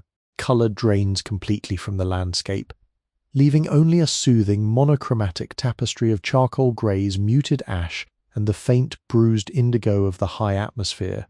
The waking eyes no longer need to search, analyze, or focus upon the surrounding details. The heavy lids lower, creating a welcome, comforting barrier against the lingering chill of the deep night.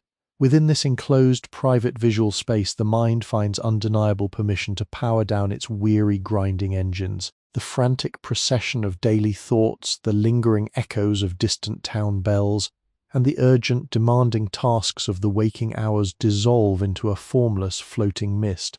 This mental fog drifts aimlessly, carrying away the final remnants of held tension, sweeping the corners of the consciousness completely clean. The surrounding air feels remarkably thick, substantial, wrapping around tired shoulders like a woven woolen mantle of pure tranquility. The physical body sinks deeper into its resting place, surrendering its heavy weight entirely to the solid, unyielding foundation of the earth below. There is no resistance remaining in the muscles, no lingering urge to move or adjust, only a willing, peaceful submission to the gentle gravitational pull of profound, undisturbed slumber. Listen closely to the microscopic acoustic landscape that remains in this shrunken realm. It is a world stripped entirely of sudden noise, governed solely by a steady, rolling, hypnotic rhythm. The slumbering leviathan of the charcoal mound exhales with a continuous, muted sigh, a soft rushing sound of trapped vapour finding its slow, deliberate release through the baked clay pores. This sound is not mechanical, it breathes with organic, tidal regularity. Inhale. The chest rises slowly, drawing in the soothing, filtered essence of roasted timber, sweet damp loam, and ancient pine. Exhale. The breath leaves the body in a long, drawn-out stream, carrying away the invisible exhaust of the day's accumulated weariness. The heartbeat slows its pace, its frantic daytime cadence mellowing into a heavy, deliberate, rhythmic thud, syncing flawlessly with the subterranean settling of the carbonized logs hidden deep within the earth. This internal metronome dictates the precise pace of the final descent. Each slow, rhythmic pulse acts as a gentle downward step on a limitless shadowed staircase leading into the deepest layers of rest. The conscious mind no longer attempts to lead or control, it willingly, happily follows this soothing auditory guide. The stray rustle of a dry leaf, the distant, muffled snapping of a freezing twig, these minute sounds do not disturb the quiet. Instead, they emphasize the staggering vastness of the protective silence wrapping the clearing. The ears tune out the external waking world, turning their focus completely inward to the comforting, steady hum of a physical form, finding its perfect resting equilibrium in the dark. Imagine the microscopic particles of fine charcoal dust suspended in the windless, freezing air hovering just above the packed dirt. Released hours ago from the rhythmic packing of the clay armor, these tiny fragments of pure carbon have been dancing a slow, invisible waltz in the shifting thermal currents. Now, as the extreme cold presses down from the upper canopy, the thermal updrafts stall completely. The microscopic dance concludes. The dust begins a magnificent, unhurried, vertical descent. Millions of weightless specks drift downward, spinning lazily, tracing invisible spiraling paths through the pitch-black air. They fall with infinite patience, taking long, quiet minutes to traverse the few short feet from the lower canopy to the hardened ground. This visual descent perfectly mirrors the settling of the active mind. The lingering worries, the fragmented plans for tomorrow, the scattered, noisy memories of the past, they all lose their disruptive buoyancy. They drift downward, losing their forward momentum, sinking effortlessly through the heavy, viscous fluid of the approaching dream state. When the tiny particles finally meet the earth, they make absolutely no sound. They simply come to rest, adding a microscopic, invisible layer of soft powder to the dark soil.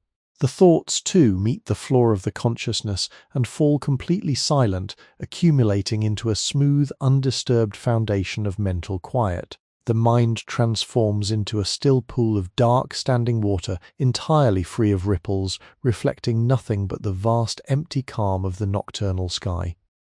Beyond the immediate ring of the charcoal burner's warmth, the colossal timberland exists in a state of suspended, heavy animation.